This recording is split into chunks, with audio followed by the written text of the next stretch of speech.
ವಾಚಮಿಮಾಂ ಪ್ರಸುಪ್ತಾಂ ಸಂಜೀವಯತ್ಯಖಿಲಶಕ್ತಿಧರಸ್ವಧಾಮ್ನಾ ಅನ್ಯಾಶ್ಚ ಹಸ್ತಚರಣಶ್ರವಣತ್ವಗಾದೀನ್ ಪ್ರಾಣಾನ್ನಮೋ ಭಗವತೆ ಪುರುಷಾಯ ತುಭ್ಯಂ. ಯಾ ವರ್ಣಪದವಾಕ್ಯಾರ್ಥಗದ್ಯಪದ್ಯಸ್ವರೂಪಿಣಿ ವಾಚಿ ನರ್ತಯತು ಕ್ಷಿಪ್ರಂ ಮೇಧಾನ್ ದೇವಿ ಸರಸ್ವತಿ. ಶ್ರುತಿಸ್ಮೃತಿಪುರಾಣಾನಾಂ ಆಲಯಂ ಕರುಣಾಲಯಂ ನಮಾಮಿ ಭಗವತ್ಪಾದಂ ಶಂಕರಂ ಲೋಕಶಂಕರಂ. ಸಿಂಧೂರಾರುಣವಿಗ್ರಹಾಂ ತ್ರಿನಯನಾಂ ಮಾಣಿಕ್ಯಮೌಲಿಸ್ಫುರತ್ ತಾರಾನಾಯಕಶೇಖರಾಂ ಸ್ಮಿತಮುಖೀಂ ಆಪೀನವಕ್ಷೋರುಹಾಂ ಪಾಣಿಭ್ಯಾಂ ಅಲಿಪೂರ್ಣರತ್ನಚಷಕಂ ರಕ್ತೋತ್ಪಲಂ ಬಿಭ್ರತೀಂ ಸೌಮ್ಯಾಂ ರತ್ನಘಟಸ್ಥರಕ್ತಚರಣಾಂ ಧ್ಯಾಯೇತ್ ಪರಾಮಂಬಿಕಾಂ. ದೃಶಾದ್ರಾಘೀಯಸ್ಯ ದರದಲಿತನೀಲೋತ್ಪಲರುಚ ದವೀಯಾಂಸಂ ದೀನಂ ಸ್ನಪಯ ಕೃಪಯಾ ಮಾಮಪಿ ಶಿವೆ. ಅನೇನಾಯಂ ಧನ್ಯೋ ಭವತಿ ನಚತೆ ಹಾನಿರಿಯತ ವನೇವ ಹರ್ಮ್ಯೇವ ಸಮಕರ ನಿಪಾತೋ ಹಿಮಕರಃ. ವನೇವ ಹರ್ಮ್ಯೇವ ಸಮಕರ ನಿಪಾತೋ ಹಿಮಕರಃ. ನನ್ನ ಅಧ್ಯಾತ್ಮ ಬಂಧುಗಳೇ, ಈ ಕಾರ್ಯಕ್ರಮಕ್ಕೆ ದತ್ತಿ ನ್ಯಾಸಕರ್ತರಾಗಿ ಸಹಕರಿಸಿದಂಥ ಎಲ್ಲ ಬೇರೆ ಬೇರೆ ಪರಿವಾರದವರೇ ಮತ್ತು ಹಿರಿಯರೇ, ನನ್ನ ಮತ್ತು ನಿಮ್ಮೆಲ್ಲರ ಬುದ್ಧಿಯನ್ನು ಪ್ರಚೋದಿಸ್ತಾ ಇರುವಂತಹ ಶ್ರೀಮಾತಾ ಎನ್ನುವಂತಹ ಆ ಅಖಂಡ ಚೈತನ್ಯ ಸ್ವರೂಪಿಣಿಗೆ ಅನಂತ ಪ್ರಣಾಮಗಳನ್ನು ಸಲ್ಲಿಸಿ ಈ ದಿನದ ಚಿಂತನೆಗೆ ಮುಂದಾಗ್ತಾ ಇದ್ದೇನೆ. ನಿನ್ನೆಯವರೆಗೆ ಅಂದರೆ 3 ದಿನಗಳಲ್ಲಿ ನಾವು 6 ಯೋಗಿನಿಯರ ವಿಚಾರವನ್ನು ಚಿಂತನೆ ಮಾಡಿದ್ದೇವೆ. ಇವತ್ತು 7ನೇಯವಳಾದಂತಹ ಹಾಕಿನಿ ಯೋಗಿನಿಯ ವಿಚಾರವನ್ನು ಮಾಡಬೇಕು.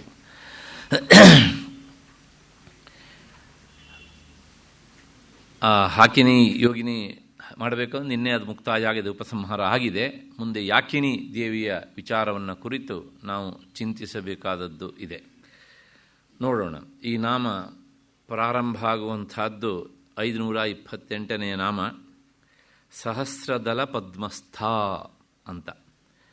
ಸಹಸ್ರದಳ ಪದ್ಮದಲ್ಲಿ ಇರುವವಳು ಅನ್ನೋದು ಆ ನಾಮದ ನೇರವಾದಂಥ ಅರ್ಥ. ಸಂಸ್ಕೃತದಲ್ಲಿ ಅದನ್ನು ಸಹಸ್ರದಳ ಲಕಾರ ಬರೀತಾರೆ, ಕನ್ನಡದಲ್ಲಿ ಹೇಳುವಾಗ ಲಕಾರವನ್ನು ಹೇಳ್ತೇವೆ. ಕನ್ನಡದಲ್ಲೂ ಅದನ್ನು ಸಹಸ್ರದಳ ಪದ್ಮದಲ್ಲಿ ಇರುವವಳು ಅಂತ ಹೇಳಿದ್ರೆ ತಪ್ಪೇನಿಲ್ಲ. ಸಂಸ್ಕೃತದಲ್ಲಿ ಲಳಯೋಹ ಅಭೇದ, ಲಕಾರಕ್ಕೆ ಮತ್ತು ಲಕಾರಕ್ಕೆ ಭೇದ ಎನ್ನುವಂತಹದ್ದು ಇಲ್ಲ. ಹಾಗಾಗಿ ಸಹಸ್ರದಳ ಸಹಸ್ರದಳ ಎರಡೂ ಸಹ ಕರೆಕ್ಟ್. ಆದರೆ ಸಾಮಾನ್ಯವಾಗಿ ಲೌಕಿಕ ಸಂಸ್ಕೃತದಲ್ಲಿ ಲಕಾರದ ಬಳಕೆ ತುಂಬ ಕಡಿಮೆ. ವೇದದಲ್ಲಿ ಅದನ್ನು ನೇರವಾಗಿ ಲಕಾರವನ್ನು ಲಕಾರದ ಸ್ಥಾನದಲ್ಲಿ ಉಪಯೋಗಿಸುವಂತಹದ್ದು ಉಂಟು. ಇನ್ನುಳಿದಂತಹ ವ್ಯಾವಹಾರಿಕವಾದಂತಹ ಸಂಸ್ಕೃತದಲ್ಲಿ ಇಲ್ಲ ಸಾಮಾನ್ಯವಾಗಿ. ಉದಾಹರಣೆಗೆ ಕನ್ನಡದ ಪ್ರಭಾವದಿಂದ ನಾವು ಹೇಳ್ತೇವೆ ಅಷ್ಟೇ ಹೊರತು ಸಹ ನೇರವಾಗಿ ಲಕಾರ ಸ್ಥಾನ ಲಕಾರವನ್ನು ಹೇಳೋದು ಬಹಳ ವಿರಳ. ಹಾಗೆ ಹೇಳಿದ್ದಿದ್ರೆ ಕನ್ನಡದ ಪ್ರಭಾವದಿಂದ ಹೇಳ್ತೇವೆ ಅಷ್ಟೇ. ಒಂದೆರಡು ಉದಾಹರಣೆ ಕೊಟ್ಬಿಡ್ತೇನೆ. ಬೃಹನ್ನಲಹ ಬೃಹನ್ನಳಹ. ಏಕೆಂದರೆ ನಮಗೆ ಬೃಹನ್ನಲಹ ಅನ್ನೋದನ್ನು ಕನ್ನಡದಲ್ಲಿ ಹೇಳಲಿಕ್ಕೆ ಅದ್ರ ಬಿಟ್ಟರೆ ಬೇರೆ ಶಬ್ದ ಇಲ್ಲ. ಅದನ್ನು ಲಕಾರ ಮಾಡಿದ್ವಿ. ಆ ಲಕಾರದ ಪ್ರಭಾವದಿಂದ ಸಂಸ್ಕೃತದಲ್ಲಿ ಹೇಳಬೇಕಿದ್ರೆ ನಾವೇನು ಹೇಳ್ತೇವೆ? ಬೃಹನ್ನಳಹ ಅಂತಲೇ ಹೇಳ್ಬಿಡ್ತೇವೆ. ಹಾಗಾಗಿ ಸಂಸ್ಕೃತದಲ್ಲಿ ಹೇಳುವಾಗ ಅದನ್ನು ಲಕಾರವನ್ನೇ ಹೇಳಬೇಕು. ಹಾಗಿದ್ರೆ ಲಳಯುಹ ಅಭೇದ ಅಂತ ಹೇಳಿದ್ರಲ್ಲ ಅಂದರೆ ಅದು ವಿಶೇಷವಾಗಿ ಶ್ರುತಿ ವೇದಕ್ಕೆ ಸಂಬಂಧಪಟ್ಟ ಹಾಗೆ ಹೇಳಿದಂಥ ಮಾತು. ಅಗ್ನಿಮೀಳೆ ಪುರೋಹಿತಂ ಅಂತ ಈಳೆ ಅಂತಲೇ ಹೇಳಬೇಕು. ಅಲ್ಲಿ ಈಲೆ ಅಂತ ಹೇಳಬಾರ್ದು. ಅದು ಯಾಕೆಂದರೆ ಅದು ವೇದ ಹಾಗೆ ಹೇಳಿದೆ. ಹಾಗಾಗಿ ನಮಗಲ್ಲಿ ಸ್ವಾತಂತ್ರ್ಯ ಇಲ್ಲ. ಅಷ್ಟು ಹಿನ್ನೆಲೆಯಲ್ಲಿ ಈ ಒಂದು ವಿಚಾರವನ್ನು ಮನಸ್ಸಲ್ಲಿ ಇಟ್ಕೊಂಡಿರಬೇಕು. ಯಾಕೆಂದರೆ ಪದೇ ಪದೇ ಈ ಸಾಹಿತ್ಯದಲ್ಲಿ ಇದೊಂದು ಸಮಾನವಾಗಿ ಬರುವಂತಹ ವಿಚಾರ. ಸಹಸ್ರದಳ ಪದ್ಮ ಎಲ್ಲಿದೆ ಅಂತಂದರೆ ಪ್ರತಿಯೊಬ್ಬ ಮನುಷ್ಯನ ಶಿರೋಭಾಗದಲ್ಲಿ ಇರುವಂತಹದ್ದು ಇದು. ಈ ಸಹಸ್ರದಳ ಪದ್ಮ, ಅಥವಾ ಇದಕ್ಕೆ ಇನ್ನೊಂದು ಹೆಸರು ಸಹಸ್ರಾರ ಅಂತ. ಅರ ಅಂದರೆ ದಳ ಅಂತ ಅರ್ಥ ಸಂಸ್ಕೃತದಲ್ಲಿ. ಸಹಸ್ರ ಅರ, ಸಹಸ್ರಾರ, ಸಹಸ್ರ ದಳ ಪದ್ಮ, ಎರಡಕ್ಕೂ ಸಹ ಅರ್ಥ ಒಂದೇ. ಹೀಗೆ ಯೋಗಶಾಸ್ತ್ರದ ಪ್ರಕಾರ ಈ ಚಂದ್ರಮಂಡಲ ಇರುವಂತಹದ್ದು ಇಲ್ಲಿಯೇ, ಆಕಾಶದಲ್ಲ, ಇದೇನೆ.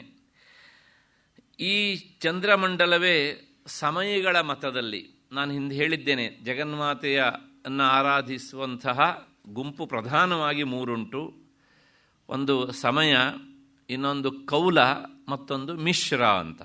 ಈ ಸಮಯಗಳು ಜಗನ್ಮಾತೆಯನ್ನು ಚಂದ್ರಮಂಡಲದಲ್ಲಿ ಆರಾಧಿಸುವುದು ಅಂದರೆ ಸಹಸ್ರಾರದಲ್ಲಿ ಬಂದು ನಿಂತಹ ಜಗನ್ಮಾತೆಯನ್ನು, ಅಂದರೆ ಕುಂಡಲಿನಿ ಶಕ್ತಿಯನ್ನು ಆರಾಧಿಸುವುದಕ್ಕೋಸ್ಕರ ಅವರು ಮಾನಸಿಕವಾದಂಥ ಪೂಜೆ ಮಾಡ್ತಾರೆ, ಹೊರಗಿನದಲ್ಲ. ಹಾಗಾಗಿ ಅವರಿಗೆ ಇದೇ ಚಂದ್ರಮಂಡಲ. ಈ ಚಂದ್ರಮಂಡಲವೇ ಸಮಯಗಳ ಮತದಲ್ಲಿ ಶ್ರೀಚಕ್ರ ಆಗಿದೆ. ದೇವಿ ಇಲ್ಲಿಗೆ ಬಂದಾಗ, ಅಂದರೆ ಒಂದೊಂದೇ ಚಕ್ರಗಳನ್ನು ದಾಟಿಕೊಂಡು ಮೇಲಕ್ಕೆ ಬಂದಾಗ ಪರಬ್ರಹ್ಮ ಸ್ವರೂಪಿಯಾದಂತಹ ಪರಶಿವನೊಡನೆ ಕೂಡಿ ಅವಳು ಆನಂದದಿಂದ ಇರ್ತಾಳೆ.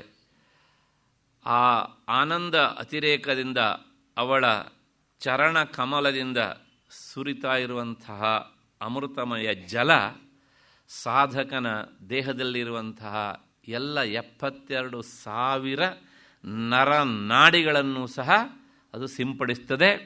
ಅದು ಅತ್ಯಂತ ಆನಂದದ ಅತಿರೇಕದ ಸ್ಥಿತಿ. ಎಷ್ಟೋ ಕೋಟಿಗಳಲ್ಲಿ ಒಬ್ಬರಿಗೆ ಮಾತ್ರ ಅನುಭವಕ್ಕೆ ಬರುವಂತಹದ್ದು. ಆ ಸ್ಥಿತಿ ಅತಿ ವಿರಳ ಮತ್ತು ಅದು ಅತ್ಯಂತ ಉನ್ನತವಾದಂಥ ಸ್ಥಿತಿ. ಇದೇ ಮುಕ್ತಿಗೆ ಮೂಲ ಕಾರಣ ಅಂತ ಯೋಗಶಾಸ್ತ್ರ ಮತ್ತು ತಂತ್ರಶಾಸ್ತ್ರ, ವಾಮಕೇಶ್ವರ ತಂತ್ರ ಮೊದಲಾದಂಥ ಗ್ರಂಥಗಳು ಹೇಳ್ತವೆ. ಅಷ್ಟಾದ ಮೇಲೆ ಈ ಸಹಸ್ರದಳ ಪದ್ಮದಲ್ಲಿ ಇರುವಂಥ ದೇವಿಗೆ ಯಾಕಿನಿ ಅಂತ ಹೆಸರು. ನಿನ್ನೆ ದಿವಸ ಹಾಕಿನಿವರೆಗೆ ನಾವು ನೋಡಿದ್ದೇವೆ. ಇವಾಗ ನೋಡಬೇಕಾದ್ದು ಒಂದೇ ಒಂದು ಯೋಗಿನಿ ವಿಚಾರ ಬಾಕಿ ಉಳಿದಿದೆ, ಯಾಕಿನಿ ಅಂತ ಅವಳ ಹೆಸರು. ಆ ಯಾಕಿನಿ ದೇವಿಯ ಧ್ಯಾನ ಶ್ಲೋಕ ಹೀಗಿದೆ: ಮುಂಡವ್ಯೋಮಸ್ಥ ಪದ್ಮೇ ದಶಶತದಲಕೆ ಕರ್ಣಿಕಾ ಚಂದ್ರ ಸಂಸ್ಥಾಂ ರೇತೋ ನಿಷ್ಠಾಂ ಸಮಸ್ತಾಯುಧಕಲಿತಕರಾಂ ಸರ್ವತೋ ವಕ್ತ್ರ ಪದ್ಮಾಂ ಆದಿಕ್ಷಾಂತಾರ್ಣಶಕ್ತಿ ಪ್ರಕಟ ಪರಿವೃತಾಂ ಸರ್ವವರ್ಣಾಂ ಭವಾನೀಂ ಸರ್ವಾನ್ನಾಸಕ್ತಚಿತ್ತಾಂ ಪರಶಿವರಸಿಕಾಂ ಯಾಕಿನೀಂ ಭಾವಯಾಮಃ. ಮುಂಡವ್ಯೋಮಸ್ಥ ಪದ್ಮೆ ದಶಶತದಲಕೆ ಕರ್ಣಿಕಾ ಚಂದ್ರ ಸಂಸ್ಥಾಂ ರೇತೋ ನಿಷ್ಠಾಂ ಸಮಸ್ತ ಆಯುಧ ಕಲಿತಕರಾಂ ಸರ್ವತೋ ವಕ್ತ್ರ ಪದ್ಮಾಂ ಆದಿಕ್ಷಾಂತಾರ್ಣ ಶಕ್ತಿ ಪ್ರಕಟ ಪರಿವೃತಾಂ ಸರ್ವವರ್ಣಾಂ ಭವಾನೀಂ ಸರ್ವಾನ್ನಾಸಕ್ತಚಿತ್ತಾಂ ಪರಶಿವರಸಿಕಾಂ ಯಾಕಿನೀಂ ಭಾವಯಾಮಃ. ಈ ಶ್ಲೋಕದ ಅರ್ಥ ಹೀಗೆ ಸಾಗುತ್ತೆ. ಈ ಯಾಕಿನಿ ದೇವಿಯು ಮಾನವ ದೇಹದ ತಲೆಯ ಭಾಗದಲ್ಲಿ ಇರುವಂತಹ, ಅಂದರೆ ಬ್ರಹ್ಮರಂಧ್ರದಲ್ಲಿರುವ, ಈ ಬ್ರಹ್ಮರಂಧ್ರ ಅಂದರೆ ಏನು ನಮಗೆಲ್ಲರಿಗೂ ಮರ್ತೋಗಿದೆ. ನಾವೆಲ್ಲರೂ ಹುಟ್ಟಿದಾಗ ಈ ನೆತ್ತಿಯ ಮಧ್ಯಭಾಗದಲ್ಲಿ ಸುಮಾರು 1.5 ಇಂಚಿನಷ್ಟು ಜಾಗ ಅತ್ಯಂತ ಮೃದುವಾಗಿ ಇರುತ್ತೆ. ತಾಯಂದಿರಿಗೆ ಅದರ ಅನುಭವ ಇರುತ್ತೆ. ಆ ವ್ಯಕ್ತಿಗೆ ಅನುಭವ ಬರೋಷ್ಟೊತ್ತಿಗೆ ಅದು ಗಟ್ಟಿಯಾಗಿಬಿಡುತ್ತೆ ಅಂತ. ಆ ಭಾಗಕ್ಕೆ ಹೆಸರು ಬ್ರಹ್ಮರಂಧ್ರ ಅಂತ. ಅಲ್ಲಿಗೆ ಇಲ್ಲೊಂದು ಸೂಕ್ಷ್ಮವಾದ ವಿಚಾರ ಉಂಟು. ಪರಬ್ರಹ್ಮ ವಸ್ತುವಿನತ್ತ ಕರೆದುಕೊಂಡು ಹೋಗಲಿಕ್ಕೆ ಬೇಕಾದ ಒಂದು ರಂಧ್ರ ಅಲ್ಲಿ ಉಂಟು. ಆ ಹೆಸರೇ ಹೇಳುತ್ತೆ. ಹಾಗಾಗಿ ಅದರ ಹೆಸರು ಬ್ರಹ್ಮ ರಂಧ್ರ ಅಂತ. ಹೀಗೆ ಈ ಸಹಸ್ರದಳ ಕಮಲದ ಬ್ರಹ್ಮರಂಧ್ರದಲ್ಲಿರುವಂತಹ ಸಹಸ್ರದಳ ಕಮಲದ ಕರ್ಣಿಕೆಯ ನಾಳ ಅದು ಚಂದ್ರಮಂಡಲದಲ್ಲಿ ಇರುವವಳು. ಇಡೀ ಈ ಭಾಗವೇ ಅದು ಸಹಸ್ರದಳ ಕಮಲ. ಅದನ್ನು ಹೇಳಲಿಕ್ಕೆ ಶಬ್ದ ಉಂಟು ಅಲ್ಲಿ ನೋಡಿ, ದಶ ಶತ ದಲಕ್ಕೆ. ಅಲ್ಲಿ ನಾಮದಲ್ಲಿಲ್ಲ, ಧ್ಯಾನ ಶ್ಲೋಕದಲ್ಲಿ ನಾನು ಹೇಳ್ತಾ ಇರೋದು. ದಶ ಶತ ಎಷ್ಟಾಯಿತು? 10. ಮತ್ತೆ ದಲಕ್ಕೆ, ದಶ ಶತ ದಲಕ್ಕೆ ಅಂದರೆ ಸಹಸ್ರಾರ, ಸಹಸ್ರದಳ ಪದ್ಮ ಅಂತ ಹೇಳುವಂತಹದ್ದು. ಅಲ್ಲೊಂದು ಕರ್ಣಿಕಾ ಚಂದ್ರ ಸಂಸ್ಥಾಂ. ಕರ್ಣಿಕಾ ಅಂದರೆ ಈ ನಾಳ. ಈ ನಾಳ ಉಂಟು ನೋಡಿ, ಇಲ್ಲಿಂದ ಶುರುವಾಗಿದೆ.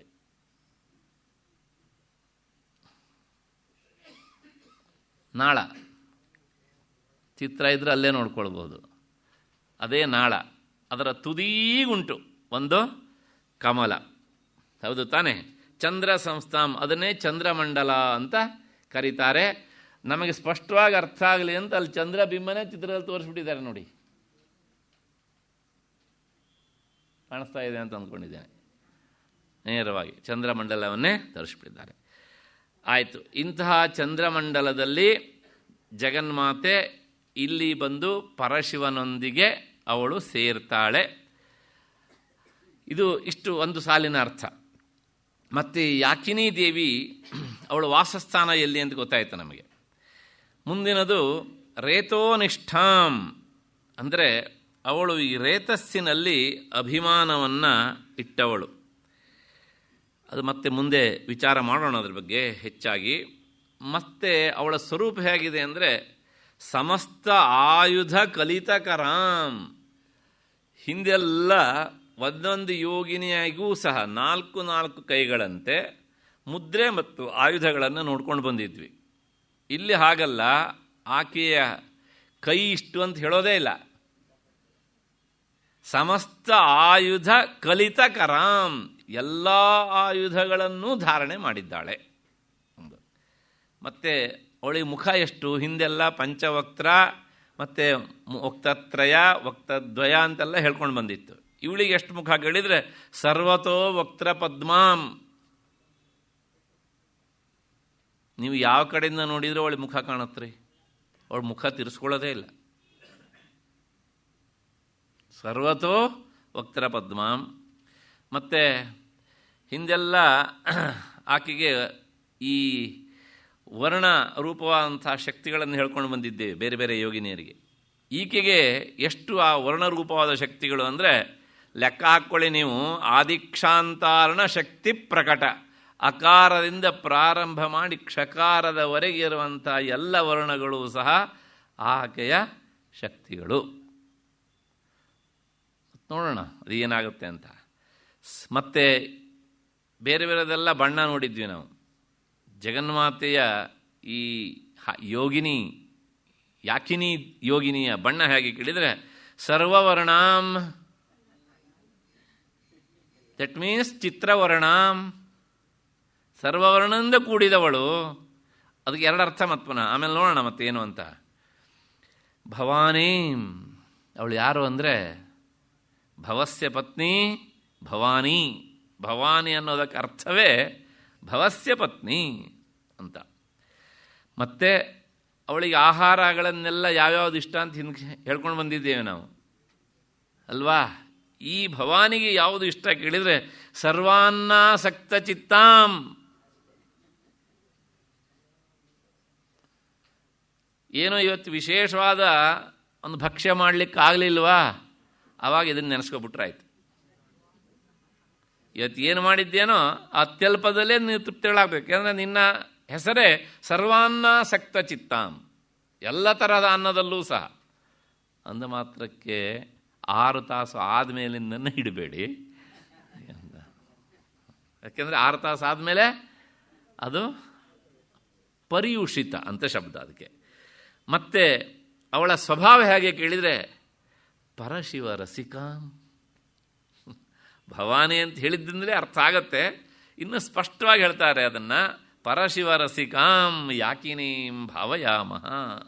ಇಂತಹ ಯಾಕಿನಿ ದೇವಿಯನ್ನು ನಾವು ಭಾವಿಸೋಣ ಎನ್ನುವಂಥದ್ದು ಈ ಒಟ್ಟು ಧ್ಯಾನ ಶ್ಲೋಕದ ಅರ್ಥ. ಒಂದು ನೆನಪಿಟ್ಕೊಳ್ಬೇಕು, ಸಪ್ತಯೋಗಿನಿಯರಿಗೂ ಸಪ್ತ ಧ್ಯಾನ ಶ್ಲೋಕಗಳನ್ನು ವ್ಯಾಖ್ಯಾನಕಾರರು ಕೊಟ್ಟಿದ್ದನ್ನು ನಿಮ್ಮ ಮುಂದೆ ಇಟ್ಟಿದ್ದೇನೆ. ಅಷ್ಟಾದ ಮೇಲೆ ಇಂತಹ ಯಾಕಿನ್ಯಂಬ ಸ್ವರೂಪಿಣಿ ಈ ನಾಮದಿಂದ ಆರಂಭಿಸಿ ಯಾಕಿನ್ಯಂಬ ಸ್ವರೂಪಿಣಿ ಎನ್ನುವಂಥ, ಅಂದರೆ ಈ ನಾಮ ಅಂದರೆ ಇದು 528ನೇ ನಾಮ. ಮುಂದೆ ಯಾಕಿನ್ಯಂಬ ಸ್ವರೂಪಿಣಿ 534ನೇ ನಾಮ. ಅಲ್ಲಿಗೆ ಒಟ್ಟು ಎಷ್ಟು ನಾಮ ಆಯಿತು? 7 ನಾಮಗಳಲ್ಲಿ ಯಾಕಿನಿ ದೇವಿಯ ಸ್ವರೂಪವನ್ನು ಲಲಿತಾ ಸಹಸ್ರನಾಮ ವರ್ಣನೆ ಮಾಡ್ತದೆ. ಇದಿಷ್ಟು ಧ್ಯಾನ ಶ್ಲೋಕದ ಅರ್ಥ. ಮುಂದಿನ ನಾಮಕ್ಕೆ ಹೋಗೋಣ. 529ನೇ ನಾಮ ಸರ್ವವರ್ಣೋಪಶೋಭಿತ. ಧ್ಯಾನದಲ್ಲಿ ಬಂದಿತ್ತು ಇದು. ಇದಕ್ಕೆ ಸ್ವಲ್ಪ ವಿಶೇಷವಾದ ಅರ್ಥ ಉಂಟು. ಸರ್ವವರ್ಣಗಳಿಂದ ಶೋಭಿತಳಾಗಿರುವವಳು ಈ ಯಾಕಿನಿ ದೇವಿ. ಇಲ್ಲಿ ವರ್ಣ ಅನ್ನೋದಕ್ಕೆ 2 ಅರ್ಥ. ಏನು ಅಂದರೆ, ಮೊದಲನೇದಾಗಿ ವರ್ಣ ಅಂದರೆ ಅಕ್ಷರ, ಲೆಟರ್ಸ್ ಅಲ್ವಾ. ಹಾಗಾಗಿ ಸರ್ವವರ್ಣಗಳಿಂದಲೂ ಕೂಡಿದ್ದಾಳೆ ಅಂತ ಒಂದರ್ಥ. ಇನ್ನೊಂದರ್ಥ ಸರ್ವವರ್ಣ ಅಂದರೆ, ವರ್ಣ ಅಂದರೆ ಬಣ್ಣ. ಆ ವರ್ಣ ಅನ್ನುವಂಥ ತತ್ಸಮವೇ ಕನ್ನಡದಲ್ಲಿ ಬಣ್ಣ ಅಂತ ಆಯಿತು. ವರ್ಣ ಬಣ್ಣ. ಇದು ಸರಿಯಾಗಿ ಅರ್ಥ ಆಗದೇ ಇದ್ರಿಂದಲೇ ನಮ್ಮಲ್ಲಿ ಏನಾಗಿದೆ, 25,000 ಜಾತಿಗಳು ಹುಟ್ಕೊಂಡಿವೆ ಇವತ್ತು. ಆ ವರ್ಣ ವಿಚಾರ ಬಂದ ತಕ್ಷಣ ಏನು ಮುಗಿ ಬೀಳದ್ದೇ ಬೀಳ್ತಾರೆ ಎಲ್ಲರೂ, ಹಾಗೆ ಹೀಗೆ ಅಂತ. ಈ ಹಿನ್ನೆಲೆಯೇ ಗೊತ್ತಿಲ್ಲ. ಹಾಗಾಗಿ ವರ್ಣ ಅನ್ನೋದಕ್ಕೆ ಅರ್ಥ ಬಣ್ಣ. ನಾನು ಸ್ವಭಾವ ಅಂತಲೂ ಹೇಳಿದ್ದೇನೆ ಅಲ್ಲಿ, ಅದೆಲ್ಲವೂ ಸಹ ಅಲ್ಲಿಯೇ ಸೇರಿರ್ತದೆ. ನೋಡೋಣ. ಮೊದಲನೇ ಅರ್ಥ ವರ್ಣ ಅಂದರೆ ಅಕ್ಷರ ಅಂತ. ಮೊದಲ ಅರ್ಥದಂತೆ ಸರ್ವ ವರ್ಣಗಳಿಂದ ಶೋಭಿತಳು ಅಂದರೆ ಎಲ್ಲ ತರಹದ ಅಕ್ಷರಗಳಿಂದಲೂ ಶೋಭಿತಳು. ಎಲ್ಲ ಥರದ ಅಕ್ಷರ ಅಂದರೆ ಎಲ್ಲಿಂದ? ಅಕಾರದಿಂದ ಆರಂಭಿಸಿ ಕ್ಷಕಾರದವರೆಗಿನ ಎಲ್ಲ ವರ್ಣಗಳಿಂದಲೂ ಸಹ ಶೋಭಿತಳಾದವಳು. ಈಗ ನಮಗಿಷ್ಟು ಗೊತ್ತಾಯಿತು. ಆದರೆ ಎಲ್ಲ ಅಕ್ಷರಗಳಂದ್ರೆ ಒಟ್ಟು ಎಷ್ಟು ಅಕ್ಷರ ಆಯಿತು ಅನ್ನೋದು ಒಂದು ಪ್ರಶ್ನೆ ಉಳಿದೋಯ್ತಲ್ಲ. ಪ್ರಾಮಾಣಿಕವಾಗಿ ಹೋಮ್ವರ್ಕ್ ಮಾಡಿಬಿಡ್ಬೇಕು ಅಲ್ವಾ. ಹಾಗಾಗಿ ಎಷ್ಟಾಯಿತು ಅಂದರೆ ಸ್ವಲ್ಪ ಎಲ್ಲ ವರ್ಣ ಅಂದರೆ ಎಷ್ಟು ಅಂತ ನೋಡಬೇಕು. ವಿಶುದ್ಧಿ ಚಕ್ರದಲ್ಲಿ ನಾವು ಲೆಕ್ಕ ಹಾಕಿದ್ದೇವೆ 16 ಸ್ವರಗಳು. ಆ ವಿಶುದ್ಧಿ ಚಕ್ರದಲ್ಲಿರುವಂತಹ ಯೋಗಿನ ಹೆಸರು ಡಾಕಿನಿ. 16 ಅಕ್ಷರಗಳು ಲೆಕ್ಕ ಹಾಕ್ಕೊಳ್ಳಿ. 16. ಬೈಬೇಡಿ ನನ್ನನ್ನು. ಲಲಿತಾ ಸಹಸ್ರನಾಮ ಹೇಳ್ತೇನೆ ಅಂಥೇಳಿ ಕೂಡಿಸೋದು ಕಳೆಯೋದು ಮ್ಯಾಥಮೆಟಿಕ್ಸ್ ಪಾಠ ಶುರು ಮಾಡಿದ್ದೀರಾ ಅಂತ. ಒಂದು ಸ್ವಲ್ಪ ಹೊತ್ತಷ್ಟೇ, ಆಮೇಲೆ ಮತ್ತೆ ಪುನಃ ಅಲ್ಲಿಗೆ ಹೋಗೋಣ. ಯಾಕೆಂದರೆ ಗಣಿತ ಎನ್ನುವಂಥದ್ದು ಅದೊಂದು ತುಂಬ ಉತ್ತಮವಾದಂಥ ವಿಚಾರ ಅಲ್ವಾ. ಸಂಸ್ಕೃತ ಸಾಹಿತ್ಯ ಹೇಳುತ್ತೆ, ನವಿಲಿಗೆ ಗರಿಯಷ್ಟು ಮುಖ್ಯವೋ ಹಾಗೆ ಶಾಸ್ತ್ರಗಳಲ್ಲಿ ಗಣಿತಕ್ಕೆ ಅಷ್ಟೇ ಪ್ರಾಧಾನ್ಯತೆ ಅಂತ. ಉಪೇಕ್ಷೆ ಮಾಡಲಿಲ್ಲ, ಅದನ್ನು ತುಂಬ ಗೌರವದಿಂದ ಕಂಡಿದ್ದಾರೆ. ಹಾಗಾಗಿ ನಾವು ಗಣಿತ ಬಿಟ್ಟರೆ ಅಷ್ಟೇ ನಾವು ಅಗಣ್ಯರಾಗಿಬಿಡ್ತೇವೆ ಹೀಗೆ. ಅದಕ್ಕೋಸ್ಕರ ಅದಿಷ್ಟು ಬೇಕೇ ಬೇಕು ನಮಗೆ. ವಿಶುದ್ಧಿ ಚಕ್ರದಲ್ಲಿ ಡಾಕಿನಿಗೆ 16 ಅಕ್ಷರಗಳು, ಸ್ವರಗಳು ಅಲ್ವಾ. ಅದಾದಮೇಲೆ ಸ್ವಲ್ಪ ಕೆಳಕ್ಕೆ ಹೋದರೆ ಹೃದಯ ಸ್ಥಾನದಲ್ಲಿರುವಂಥದ್ದು ಅನಾಹತ, ಅದು ರಾಕಿಣಿ. ಅಲ್ಲಿಂದ 4 ಅಕ್ಷರ ಕಡಿಮೆ. ಎಷ್ಟಾಯಿತು? 12 ಆಯಿತು. ನಾನು ಹೇಳಿದ್ದು ಸರಿಯಾಗಿದೆಯಲ್ಲ ಅಂತ ನಿಮ್ಮ ಕೈಯಲ್ಲಿ ಚಿತ್ರಪಟ ಉಂಟು, ಚೆಕ್ ಮಾಡ್ಕೊಳ್ಬೋದು, ಕ್ರಾಸ್ ಚೆಕ್. ಅದು ಗೊತ್ತಾದರೆ ಇಲ್ಲಿ ನೋಡ್ಕೊಳ್ಬೋದು. ಅಲ್ಲಿಗೆ 16, 12, 28 ಆಯಿತು ಅಲ್ವಾ. ಆಯಿತು. ಮತ್ತು ಇನ್ನೂ ಕೆಳಕ್ಕೆ ಹೋಗಬೇಕು. ಮಣಿಪುರ, ಲಾಕಿನಿ, ಅಲ್ಲಿ 10 ಅಕ್ಷರಗಳು, ಅಲ್ಲಿಗೆ 38 ಆಯಿತು. ಅದಾದ ಮೇಲೆ ಸ್ವಾಧಿಷ್ಠಾನಕ್ಕೆ ಹೋಗಬೇಕು ಇನ್ನೂ ಕೆಳಕ್ಕೆ, ಅಲ್ಲಿ 6, 38, 6, 44. ಅದಾದ ಮೇಲೆ ಮತ್ತೆ ಮೂಲಾಧಾರಕ್ಕೆ ಹೋದರೆ 4 ದಳಗಳು, 4 ಅಕ್ಷರಗಳು, 48 ಆಯಿತು. ಪುನಃ ವಾಪಸ್ ಬಂದರೆ ಆಜ್ಞಾಚಕ್ರಕ್ಕೆ ಬಂದರೆ 2. ನಿನ್ನೆ ದಿವಸ ಅಂದುಕೊಂಡಿದ್ದೇವೆ ಹಕಾರ, ಕ್ಷಕಾರ, ಹಂಸವತಿ ಮತ್ತು ಕ್ಷಮಾವತಿ. ಅಲ್ಲಿಗೆ ಎಷ್ಟಾಯಿತು? 50 ಅಕ್ಷರಗಳು ಆದವು ಅಲ್ವಾ? ಈಗ ಒಂದು ಸ್ವಲ್ಪ ವಿಚಾರ ಮಾಡಬೇಕು ನಾವೀಗ. 50 ಅಕ್ಷರಗಳಾದವು ಅಂದರೆ ಈ ಅಕ್ಷರಗಳಲ್ಲಿ ಎಷ್ಟೆಲ್ಲ ಭೇದಗಳು ಸೇರಿದವು? ಸ್ವರಗಳು 16 ಅಂತ ಹೇಳಿದರು, ಅವುಗಳಲ್ಲಿ ಎಷ್ಟು ಸೇರಿದೆ? ಹ್ರಸ್ವ, ದೀರ್ಘ, ಅನುಸ್ವಾರ ಮತ್ತು ಅಯೋಗವಾಹ. ಅಲ್ಲೇ 4 ಭೇದ ಆಗೋಯ್ತು. ಇನ್ನು ವರ್ಗೀಯ ವ್ಯಂಜನಗಳಲ್ಲಿ ಕ ಖ ಗ ಘ ङ ಹೀಗಾದರೂ ಹೇಳ್ಬೋದು, ಅಥವಾ ಕ ಚ ಟ ತ ಪ ಹೀಗಾದರೂ ಹೇಳ್ಬೋದು. ಈ ವರ್ಗೀಯ ವ್ಯಂಜನಗಳಲ್ಲಿ ಕರ್ಕಶ ವ್ಯಂಜನಗಳು ಮತ್ತು ಮೃದು ವ್ಯಂಜನಗಳು ಮತ್ತು ಅನುನಾಸಿಕ ವ್ಯಂಜನಗಳು. ಎಷ್ಟಾಯಿತು? ಎಷ್ಟಾಯ್ತಾನ? ಇನ್ನೊಂದು ಸಲ ಹೇಳಬೇಕಾ? ಸ್ವರಗಳಲ್ಲಿ ಹ್ರಸ್ವ ಮತ್ತು ದೀರ್ಘ, ಅನುಸ್ವಾರ, ಅಯೋಗವಾಹ. ಮತ್ತು ಇದನ್ನು ಯಾಕೆ ಅಯೋಗವಾಹ ಅಂತ ಕರೀತಾರೆ ಅಂತ ಕೇಳಿದರೆ ಉತ್ತರ ಹೇಳೋದು ಕಷ್ಟ. ಕನ್ನಡದವರು ಅದನ್ನು ಯೋಗವಾಹ ಅಂತ ಕರೀತಾರೆ, ಸಂಸ್ಕೃತದವರು ಅದನ್ನು ಅಯೋಗವಾಹ ಅಂತ ಕರೀತಾರೆ. ಯೋಗವಾಹ ಅಲ್ಲ ಅದು. ಯಾಕೆ ಕೇಳಿದರೆ ಯೋಗವಾಹ ಅಂದರೆ ಸೇರುವುದು ಅಂತ ಅರ್ಥ. ಅಯೋಗವಾಹ ಅಂದರೆ ಅದು ಸ್ವರಗಳ ಗುಂಪಿಗೂ ಸೇರೋದಿಲ್ಲ, ವ್ಯಂಜನಗಳ ಗುಂಪಿಗೂ ಸೇರೋದಿಲ್ಲ. ಆದ್ದರಿಂದ ಅದರ ಹೆಸರು ಅಯೋಗವಾಹ. ಸರಿನಾ? ಎಸ್. ಅನುಸ್ವಾರ ಅನ್ನೋದುಂಟಲ್ಲ, ಅದು ವಾಸ್ತವಿಕ ನಾವು ಅಕಾರ ಹಾಕಿ ಮೇಲ್ಗಡೆ ಒಂದು 0 ಹಾಕ್ತೇವೆ, ಹಾಗೆ ಬರಿಬೇಕು ಅಂತ ಏನೂ ಇಲ್ಲ. ಹಾಗಿದ್ರೆ ಯಾಕೆ ಹಾಗೆ ಬರಿತೇವೆ ಅಂದರೆ ಕೇವಲ ಬಿಂದುವೇ ಅನುಸ್ವಾರ. ಯಾಕೆ ಹಾಗೆ ಬರಿತೇವೆ ಅಂದರೆ ಉಚ್ಚಾರಣೆಯ ಸೌಲಭ್ಯಕ್ಕೋಸ್ಕರ ಆ ಅನುಸ್ವಾರದ ಜೊತೆ ಒಂದು ಸ್ವರವನ್ನು ಹಾಕ್ತೇವೆ. ಅಮ್ಮಾದರೂ ಆಗ್ಬೋದು, ಇಮ್ಮಾದರೂ ಆಗ್ಬೋದು, ಉಮ್ಮಾದರೂ ಆಗಬಹುದು. ಅದು ಕೇವಲ ಉಚ್ಚಾರಣೆಗೋಸ್ಕರ. ಹಾಗಾಗಿ ವಿಸರ್ಗ ಅಂದರೆ ಡಬಲ್ ಡಾಟ್ಸ್. ಅಷ್ಟೇ ಇದ್ರೆ ಉಚ್ಚಾರ ಮಾಡೋಕ್ಕಾಗಲ್ಲ ಅಂತ ಮತ್ತೆ ಅದರ ಹಿಂದಕ್ಕೆ ಒಂದು ಸ್ವರ ಸೇರಿಸ್ತೇವೆ ಅಲ್ವಾ? ಅಲ್ಲಿಗೆ ಈ ಸ್ವರಗಳಲ್ಲಿ ಎಷ್ಟಾಯಿತು? 2 ಹ್ರಸ್ವ ದೀರ್ಘ. ಸದ್ಯಕ್ಕಲ್ಲೇ ಸೇರಿಸ್ಕೊಳ್ಳಿ ಅನುಸ್ವಾರ ವಿಸರ್ಗ ಲೆಕ್ಕಕ್ಕೋಸ್ಕರ, ಅಲ್ಲೇ 4 ಆಯಿತು. ಅದಾದಮೇಲೆ ವರ್ಗೀಯ ವ್ಯಂಜನಗಳಲ್ಲಿ ಕರ್ಕಶ ವ್ಯಂಜನ ಮತ್ತು ಮೃದು ವ್ಯಂಜನ ಮತ್ತು ಅನುನಾಸಿಕ ವ್ಯಂಜನ. 4, 3, 7 ಆಯಿತು. ಹೌದು ತಾನೆ? ಅದಾದಮೇಲೆ ಅವರ್ಗೀಯ ವ್ಯಂಜನ ಅನ್ನೋದೇ ಒಂದು ಭೇದ, ಅಲ್ಲಿಗೆ 8 ಆಯಿತು. ಹೌದು ತಾನೆ? ಈ 8ಅನ್ನೇ ಮತ್ತೆ ಪುನಃ ಏನಂತ ಕರೀತಾರೆ ಅಂದರೆ ಅದಕ್ಕೊಂದು ಬೇರೆ ಶಬ್ದ ಉಂಟು, ವಶಿನ್ಯಾದಿ ಅಷ್ಟಯೋಗಿನಿಯರು ಅಂತ.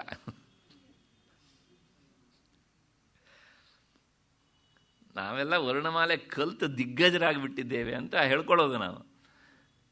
ತಂತ್ರಶಾಸ್ತ್ರಕ್ಕೆ ಬಂದರೆ ನೀನು ಎಲ್ಲಿದ್ದೀಯೆ ಅಂತ ತೋರಿಸುತ್ತೆ, ನಿನ್ನ ಹಣೆ ಬರ ನೋಡು ಎಲ್ಲಿದ್ದೀಯೆ ಅಂತ. ಹಾಗೆ ವಶಿನ್ಯಾದಿ ಅಷ್ಟ ಸೌಂದರ್ಯ ಲಹರಿಯಲ್ಲಿ ಸವಿತ್ರೀಭಿರ್ವಾಚಾಂ ಶಶಿಮಣಿ ಶಿಲಾಭಂಗ ರುಚಿಭಿಷಿ ವಶಿನ್ಯಾದ್ಯಾಭಿಸ್ತ್ವಾಂ ಸಹಜನನಿ ಸಂಚಿಂತಯತಿಯ. ಇಷ್ಟಲ್ಲೂ ಯಾವನಿಗೆ ಸಾಧನೆ ಮಾಡಿ ಒಲಿಸ್ಕೊಂಡಿರ್ತಾನೋ ಅವನೇನಾಗ್ತಾನೆ ಕೇಳಿದರೆ ಮಹಾಕವಿ ಆಗ್ತಾನೆ, ಕಾಳಿದಾಸನಂಥ ಕವಿ ಆಗ್ತಾನೆ ಅಂತ. ಸಕರ್ತ ಕಾವ್ಯಾನಾಂ ಭವತಿ ಮಹತಾಂ ಭಂಗಿರುಚಿಭಿ ಅಂತ. ಹೀಗೆ ವಶಿನ್ಯಾದಿ ಅಷ್ಟ.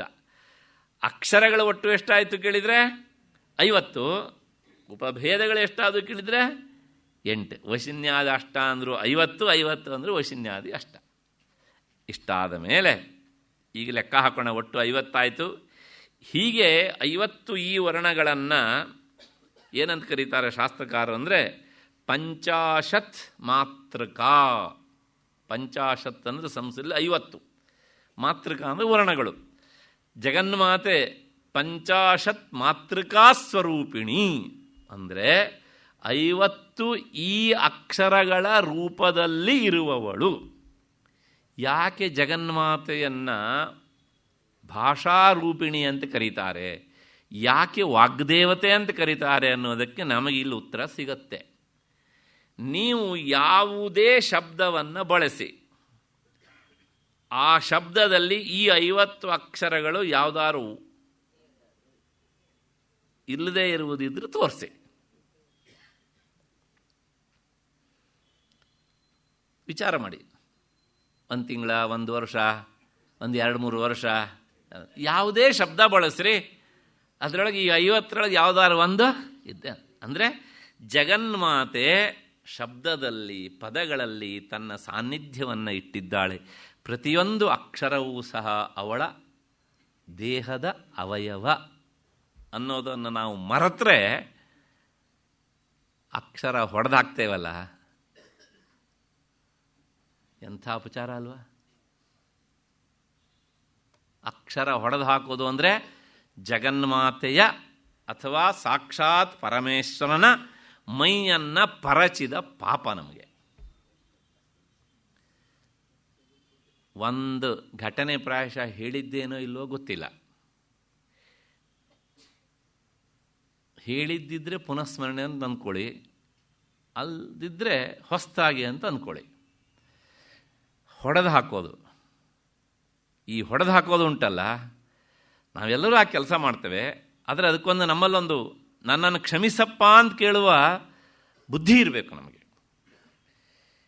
ಗೀತೆಯಲ್ಲಿ ಭಗವಂತ ಒಂದು ಮಾತನ್ನು ಹೇಳ್ತಾನೆ, ಅನನ್ಯಾಶ್ಚಿಂತಯಂತೋ ಮಾಂ ಯೇ ಜನಾಃ ಪರ್ಯುಪಾಸತೆ ತೇಷಾಂ ನಿತ್ಯಾಭಿಯುಕ್ತಾನಾಂ ಯೋಗಕ್ಷೇಮಂ ವಹಾಮ್ಯಹಂ. ಎಲ್ಲರಿಗೂ ಗೊತ್ತು. ಅರ್ಥ ಏನು ಕೇಳಿದರೆ, ಯಾರು ನನ್ನನ್ನು ನಿರಂತರವಾಗಿ ಚಿಂತಿಸ್ತಾರೋ ಅವರ ಯೋಗಕ್ಷೇಮವನ್ನು ನಾನು ನೋಡಿಕೊಳ್ತೇನೆ. ಇದು ಯಾರು ಹೇಳಿದ ಮಾತು? ಭಗವಂತ. ಅವನ ಮಾತು ಅಂದರೆ ಆ ಮಾತು ಅವನನ್ನು ಬಿಟ್ಟು ಇಲ್ಲ. ಕೇವಲ ಜಗನ್ಮಾತೆ ಮಾತ್ರ ಅಕ್ಷರ ಸ್ವರೂಪಿಣಿ ಅಲ್ಲ, ಭಗವಂತನ ಇನ್ನೊಂದು ಹೆಸರೇ ಅಕ್ಷರ ಅಂತ. ನ ಕ್ಷರತೀತಿ ಅಕ್ಷರಂ ಅಲ್ವಾ? ವರ್ಣರೂಪಾತ್ಮಕನೂ ಹೌದು, ಇನ್ನೊಂದರ್ಥ ಅಕ್ಷರ ಅಂದರೆ ನಾಶರಹಿತ ಅಂತನೂ ಅರ್ಥ. ಯಾವಾಗ ನಾಶರಹಿತತ್ವ ಬರುತ್ತೆ ಕೇಳಿದರೆ, ಪ್ರತಿಯೊಂದು ಅಕ್ಷರವೂ ಸಹ ಭಗವತ್ ಸ್ವರೂಪವನ್ನು ತಿಳಿಸುವಂತಹ, ಭಗವತ್ ಸಾಮೀಪ್ಯವನ್ನು ತೋರಿಸಿಕೊಡುವಂತಹ ಸಾಧನವಾದಾಗಲೇ ಅದು ನಮ್ಮ ನಿಮ್ಮ ಭಾಷೆಯ ಸಾಮಾನ್ಯ ಅಕ್ಷರ ಶಾಶ್ವತವಾದ ಅಕ್ಷರ ಆಗಿಬಿಡುತ್ತದೆ. ಈ ಮಾತನ್ನು ಪೂರ್ತಿಯಾಗಿ ನಂಬಿ ತಮ್ಮ ಜೀವನದಲ್ಲಿ ಇದು ಸಾಕ್ಷಾತ್ ಭಗವಂತನೇ ಇಲ್ಲಿದ್ದಾನೆ ಅಂತ ಭಾವಿಸಿದಂಥ ಒಬ್ಬರು ಮಹಾರಾಷ್ಟ್ರದವರು ವಿಠ್ಠಲೋಪಾಧ್ಯಾಯರು ಅಂತ. ಅವರು ಶಾಸ್ತ್ರವೇತ್ತರು, ಪರಮ ಭಕ್ತರು, ಪಂಢರಾಪುರದ ಆ ಪಾಂಡುರಂಗನ ಇದನ್ನು ನೆಚ್ಚಿಕೊಂಡು ಹಾಗೇ ಬದುಕ್ತಿದ್ರು. ಮನೆಯಲ್ಲಿ ಅವರ ಬದುಕು ಅಂದರೆ ಹೀಗೆ, ಸ್ವಾಧ್ಯಾಯ ಪ್ರವಚನಾಭ್ಯಾಂ ನ ಪ್ರಮದಿತವ್ಯಂ, ಓದುವುದು, ಓದಿಸುವುದು ಮತ್ತು ಅನುಷ್ಠಾನ. ಈ ಅತ್ರಯ ಅಧ್ಯಯನ, ಅಧ್ಯಾಪನ, ಅನುಷ್ಠಾನ, ಅತ್ರಯ ಇದು ಅವರ ಜೀವನದ ಕ್ರಮ ಆಗಿತ್ತು. ಹೀಗೆ ಇರುವಾಗ ಅವರು ಯಾವತ್ತೂ ಯಾರತ್ರೂ ತಮ್ಮ 6 ಅಡಿ ದೇಹವನ್ನು 3 ಅಡಿ ಮಾಡಿದವರಲ್ಲ. ಈ ಮಾತನ್ನು ಪೂರ್ತಿ ನಂಬಿದ್ರು ಅವರು. ಹಾಗಾಗಿ ನನ್ನನ್ನು ರಕ್ಷಣೆ ಮಾಡುವುದು ಅವನ ಹೊಣೆಗಾರಿಕೆ ಅಂತ ನಂಬಿದ್ರು. ಅದೇ ರೀತಿಯಲ್ಲಿ ಸಾಗ್ತಾ ಇತ್ತು ಜೀವನ. ಅದೊಂದು ದಿವಸ ಮಧ್ಯಾಹ್ನ 12 ಗಂಟೆವರೆಗೂ ಸಹ ಪಾಠ ಮಾಡ್ತಾನೇ ಇದ್ರು ಇವರು ಶಾಸ್ತ್ರವನ್ನು. ಕೊನೆಗೆ ಶಾಸ್ತ್ರ ಪಾಠ ಮುಗಿಸಿ ವಿದ್ಯಾರ್ಥಿಗಳನ್ನು ಕಳಿಸ್ಕೊಟ್ಟಾದ್ಮೇಲೆ ಕೈಕಾಲು ತೊಳೆಯೋದಕ್ಕೆ ಅಂತ ಅಡಿಗೆ ಮನೆಯ ಮೂಲಕ ಬಚ್ಚಲ ಮನೆಗೆ ಹೋದರು. ಹೋಗುವಾಗ ದಾರಿಯಲ್ಲಿ ಅಂದರೆ ಮಧ್ಯ ಮನೆಯಲ್ಲಿ ಹೆಂಡತಿ ಸುಮ್ಮನೆ ಕುಳಿತಿದ್ಲು. ಕೇಳಿದರು, ಯಾಕೆ ಅಡುಗೆ ಮನೆಯಲ್ಲಿ ಇನ್ನೂ ಏನು ತಯಾರಿ ಇಲ್ವಾ ಅಂತ. ಹೆಂಡತಿ ಕೇಳಿದ್ಲು, ಏನಾರು ಇದ್ರೆ ತಾನೇ ತಯಾರಿ ಮಾಡೋದಕ್ಕೆ? ಏನೂ ಇಲ್ಲ, ಏನೂ ಇಲ್ಲ. ಹಾಗಾಗಿ ಇವತ್ತು ಪಾಂಡುರಂಗನನ್ನೇ ನೆಕ್ಕಬೇಕು, ನಾವು ಪಾಂಡುರಂಗನನ್ನೇ ನೋಡಬೇಕು, ಅವನ ನಾಮವನ್ನೇ ಪಾನ ಮಾಡಬೇಕು, ಅದರ ಬಿಟ್ಟು ಇನ್ನೇನೂ ಇಲ್ಲ ಅಂತ. ತಕ್ಷಣ ಅವರ ಮನಸ್ಸಿನಲ್ಲಿ ಒಂದು ಭಾವನೆ ಬಂತು, ಇಷ್ಟೆಲ್ಲ ಹಚ್ಕೊಂಡಂಥ ನನಗೆ ನಿನ್ನ ಮಾತನ್ನು ನಂಬಿ ನಾನು ನಡೀತಾ ಇದ್ದೇನೆ, ಯಾಕೆ ನನಗೆ ಇಂಥ ಪರಿಸ್ಥಿತಿಯನ್ನು ತಂದಿಟ್ಟೆ ನೀನು? ಯಾವಾಗಲೂ ಈ ಥರ ತುಂಬ ಹಚ್ಕೊಂಡವರಿಗೆ ಇಂಥ ಭಾವನೆ ತುಂಬ ಕಾಡುತ್ತೆ. ಏನೂ ಮಾಡದೇ ಇದ್ದವರು ಎಷ್ಟು ಹಾಯಾಗಿರ್ತಾರೆ, ಇಷ್ಟೆಲ್ಲ ಹಚ್ಕೊಂಡವರು ತುಂಬ ಕಷ್ಟಪಡ್ತಾರೆ. ಯಾಕೆ? ಆದರೆ ಅದ್ರ ಬಗ್ಗೆ ನಾವು ಬೇರೆ ರೀತಿ ವಿಚಾರ ಮಾಡಬೇಕಾದ್ದಿಲ್ಲ. ಭಗವಂತನ ಮಾತು ಯಸ್ಯಾನುಗ್ರಹಮಿಚ್ಛಾಮಿ ತಸ್ಯ ವಿತ್ತಂ ಹರಾಮ್ಯಹಂ. ನನ್ನ ಭಕ್ತ ನನ್ನ ಹತ್ರ ಬರಬೇಕಿದ್ರೆ ಹೀ ಶುಡ್ ಬಿ ಪರ್ಫೆಕ್ಟ್, ಪಕ್ಕ ಪ್ಯೂರಿಫೈ ಆಗಿರಬೇಕು ಅವನು. ನನ್ನಲ್ಲಿ ಇಷ್ಟೆಲ್ಲ ಇದೆ ಎನ್ನುವ ಭಾವನೆ ಇದ್ದಾಗ ಅವನು ಪ್ಯೂರಿಫೈ ಅಲ್ಲ, ಅವನ ಸರ್ವಸ್ವವೂ ನಾನಾಗಬೇಕು. ಅದಕ್ಕೋಸ್ಕರ ಲೌಕಿಕವಾದ ಎಲ್ಲವನ್ನೂ ಎಳಿತೇನೆ ನಾನು. ಇದು ಅವನದೇ ಮಾತು, ನಂದಲ್ಲ. ಹೀಗೆ ಆದರೂ ಸಹ ಒಂದು ಸಲ ಏನಾಗುತ್ತೆ, ನೇರವಾಗಿ ಸಮಸ್ಯೆ ಬಂದಾಗ ಎಂಥವನಿಗಾದರೂ ಸಹ ಕಂಪಿಸಿಬಿಡ್ತದೆ ಮನಸ್ಸು. ಛೇ, ಯಾಕೆ ಇಂಥ ಪರಿಸ್ಥಿತಿ ತಂದಿಟ್ಟೆ ನೀನು ಅಂಥೇಳಿ ತಕ್ಷಣ ಅವರು ತನ್ನ ಪತ್ನಿಗೆ ಹೇಳಿದರು, ಯೋಚನೆ ಮಾಡಬೇಡ, ಪಂಢರಾಪುರದ ಬೀದಿಯಲ್ಲಿ ಸಾಕಷ್ಟು ಜನ ಪರಿಚಿತರಿದ್ದಾರೆ, ಅವರ ಹತ್ರ ಹೋಗಿ ಒಂದಿಷ್ಟು ಬೇಡಿ ತರ್ತೇನೆ, ಪಾಂಡುರಂಗನನ್ನು ಮರೆತು ಬಿಡ್ತೇನೆ ಇನ್ಮೇಲೆ ಅಂತ ಹೇಳಿದರು. ಅವನ ಮಾತನ್ನು ನಾನು ನಂಬಿದ್ದೆ, ಆದರೆ ನನಗೆ ಯಾಕೋ ನಂಬಿಕೆಯನ್ನು ಉಳಿಸ್ತಾ ಇಲ್ಲ ಅವನು, ಬಿಟ್ಟುಬಿಡೋಣ ಹೀಗೆ ಅಂತ ಹೇಳಿ 12:30 ಮನೆಯಿಂದ ಹೊರಟಾಗ ದಾರಿ ಉದ್ದಕ್ಕೂ ಸಹ ಎಲ್ಲರೂ ಇವರನ್ನು ಮಾತಾಡಿಸಿದ್ದಾರೆ. ಅವರ ಹೆಸರು ವಿಠ್ಠಲೋಪಾಧ್ಯಾಯ ಅಂತ. ಇದು ನಡೆದ ಘಟನೆ ಅಂತ ಇತಿಹಾಸ ಹೇಳುತ್ತೆ. ನಾ ಮಹಾರಾಷ್ಟ್ರ ಹೋಗಲಿಲ್ಲ, ಪಂಢರಿಪುರ ನೋಡಲಿಲ್ಲ, ಏನು, ನಾನು ಅದನ್ನು ಓದಿದ ಘಟನೆ. ಬಟ್ ಈ ಘಟನೆ ನನ್ನ ಮನಸ್ಸಿನ ತುಂಬ ತುಂಬ ಪ್ರಭಾವ ಬೀರಿಬಿಟ್ಟಿದೆ. ಕೊನೆಗೆ ಅಲ್ಲಿ ದಾರಿಯಲ್ಲಿ ಹೋಗಬೇಕಿದ್ರೆ ಎಲ್ಲರೂ ಸಹ ಇವರು ಅವರನ್ನು ನೋಡಿದ ತಕ್ಷಣ ಅವರೇ ಇವರನ್ನು ಮೊದಲು ಮಾತನಾಡ್ತಾರೆ. ಅಷ್ಟು ಗೌರವ ಅವ್ರ ಬಗ್ಗೆ. ಇವರಿಗೆ ತೊಂದರೆ ಆದದ್ದು ಎಲ್ಲಿ ಕೇಳಿದರೆ, ಇಷ್ಟು ಗೌರವದಿಂದ ನನ್ನನ್ನು ಮಾತನಾಡಿಸ್ತಾ ಇರಬೇಕು ಇವರ ಹತ್ರ, ನನಗಿವತ್ತು ಏನೂ ಇಲ್ಲ, ಏನಾದ್ರು ಕೊಟ್ರಿ ಅಂತ ಹೇಗೆ ಕೇಳೋದು ನಾನು?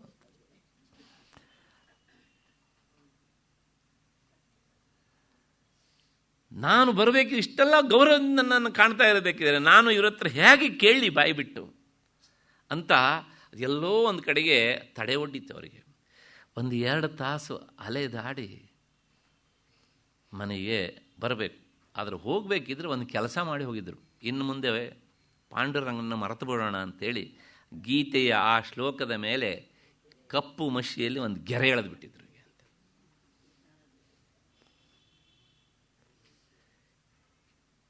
ಪುಸ್ತಕ ಇಟ್ಟರು, ಹೋದರು. ಕೊನೆಗೆ ಯಾರತ್ರೂ ಏನನ್ನೂ ಕೇಳಲಿಕ್ಕಾಗದೆ ಮನೆಗೆ ವಾಪಸ್ ಬಂದರು. ಮನೆಗೆ ಬರುವಷ್ಟೊತ್ತಿಗೆ ಮನೆಯಲ್ಲಿ ಅಡುಗೆ ಮಾಡಿದಂಥ ವಾಸನೆ ಘಮ್ ಅಂತ ಹೊಡಿತಾ ಇತ್ತು. ತಕ್ಷಣ ಕೇಳಿದ್ರು ಪತ್ನಿ ಹತ್ರ, ಏನು ಅಡುಗೆ ಮಾಡ್ತಿಲ್ಲ, ಯಾರು ತಂದು ಕೊಟ್ರು? ನಾನು ಆಗ ಹೆಂಡತಿ ಹೇಳಿದ್ಲು, ಅದೇ ನೀವೊಬ್ಬನ ಆಳನ ತಲೆ ಮೇಲೆ ಸಾಮಾನು ತಗೊಂಡು ಹೋಗುವಂಥ ಆ ಮೂಟೆಯನ್ನು ಹೊರಿಸಿ ಅವನೊಂದು ನಿಮಿಷ ತಡ ಮಾಡ್ತೇನೆ ಅಂತ ಹೇಳಿದ್ದಕ್ಕೆ ಅವನ ನಾಲ್ಗೆ ಮೇಲೆ ಹೊಡೆದು ಬಿಟ್ರಂತೆ ನೀವು.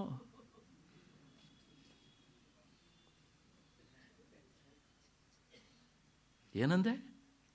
ನಾನು ಆಳಿನ ತಲೆ ಮೇಲೆ ಮೂಟೆ ಹೊರಿಸಿ ಅವನು ನಿಧಾನಕ್ಕೆ ಹೆಜ್ಜೆ ಹಾಕಿದಾಗ ತಪ್ಪು ಮಾಡ್ತಾ ಇದ್ದೇನೆ ಅಂತ ಅವನ ನಾಲ್ಗೆ ಮೇಲೆ ಹೊಡೆದ್ನ ನಾನು.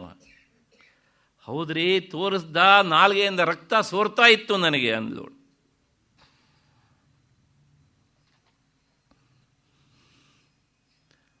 ವಿಠ್ಠಲೋಪಾಧ್ಯಾಯರು 2ನೇ ಮಾತನಾಡಲಿಲ್ಲ.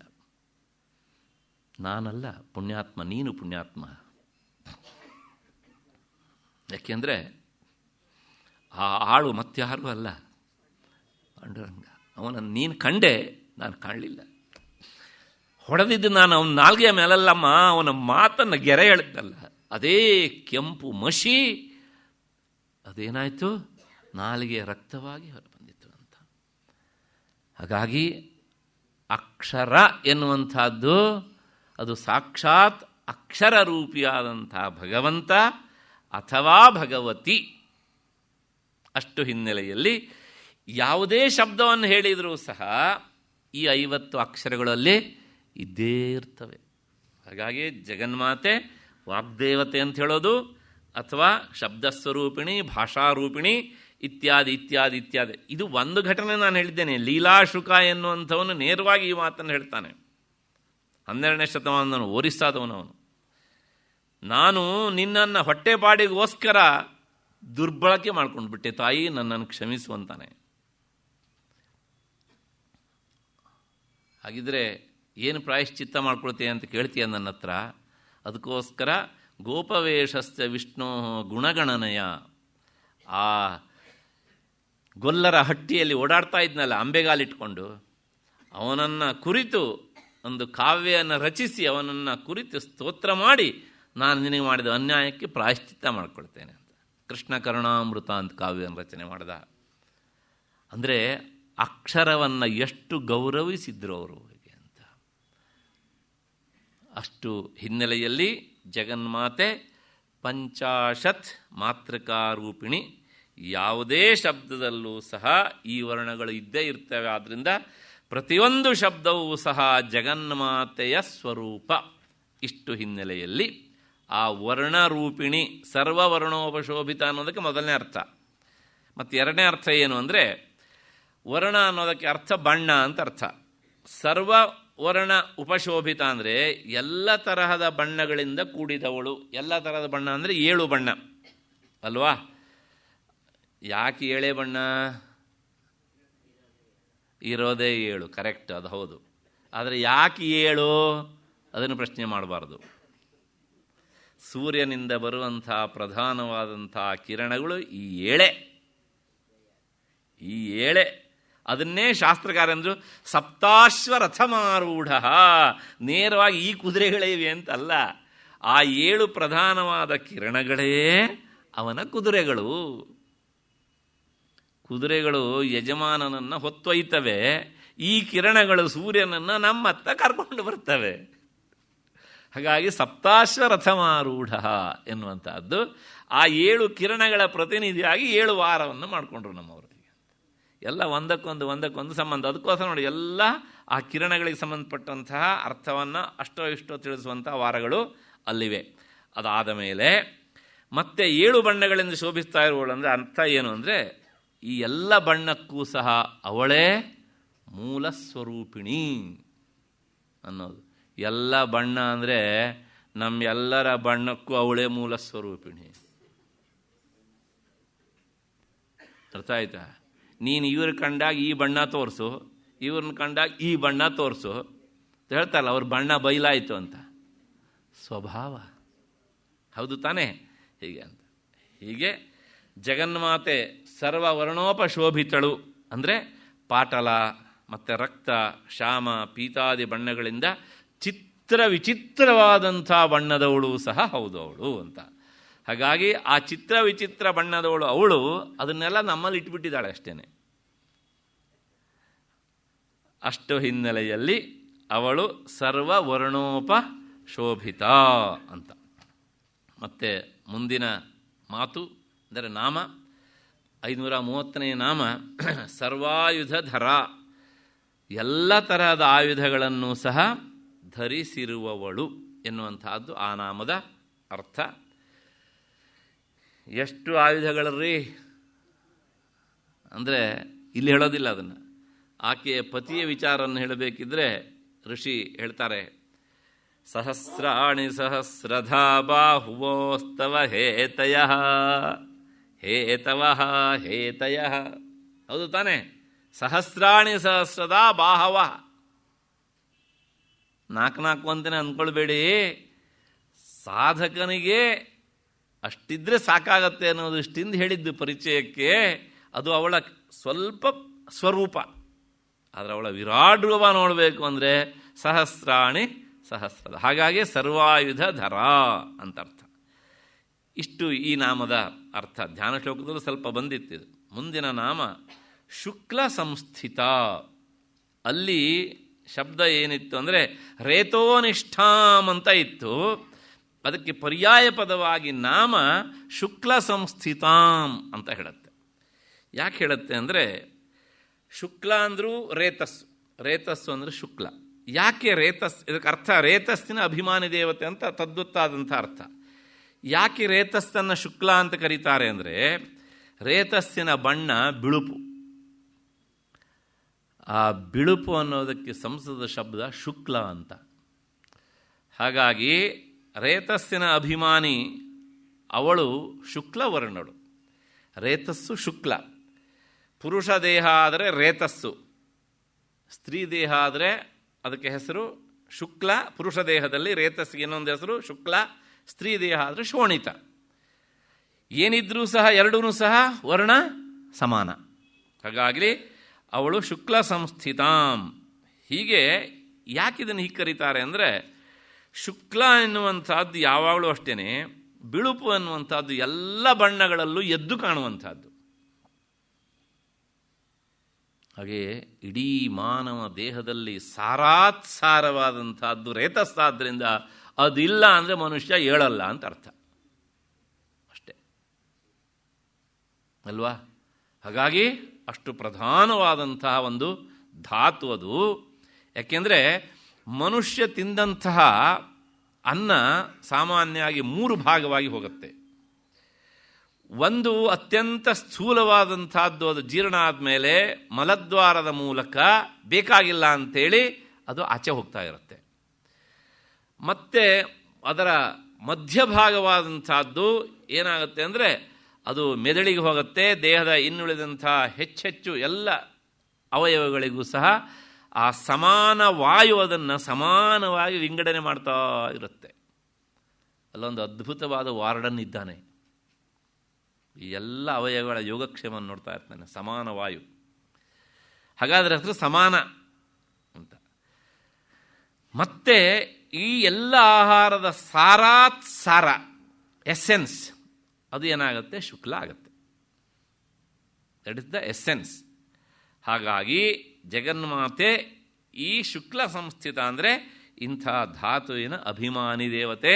ಅಂದರೆ ಆಕೆಯ ಅನುಗ್ರಹ ಇದ್ದಾಗ ಮಾತ್ರ ಪುರುಷನ ರೇತಸ್ಸೋ ಸ್ತ್ರೀ ರೇತಸ್ಸೋ, ಸ್ತ್ರೀ ರೇತಸ್ಸು ಅಂತ ಹೇಳೋದಿಲ್ಲ, ಶ್ರೀ ಶೋಣಿತ ಅಂತಲೇ ವ್ಯವಹಾರ. ಅದು ಎರಡೂ ಸಹ ಏನು ಕೆಲಸ ಮಾಡಬೇಕು ಅದನ್ನು ಮಾಡ್ತವೆ.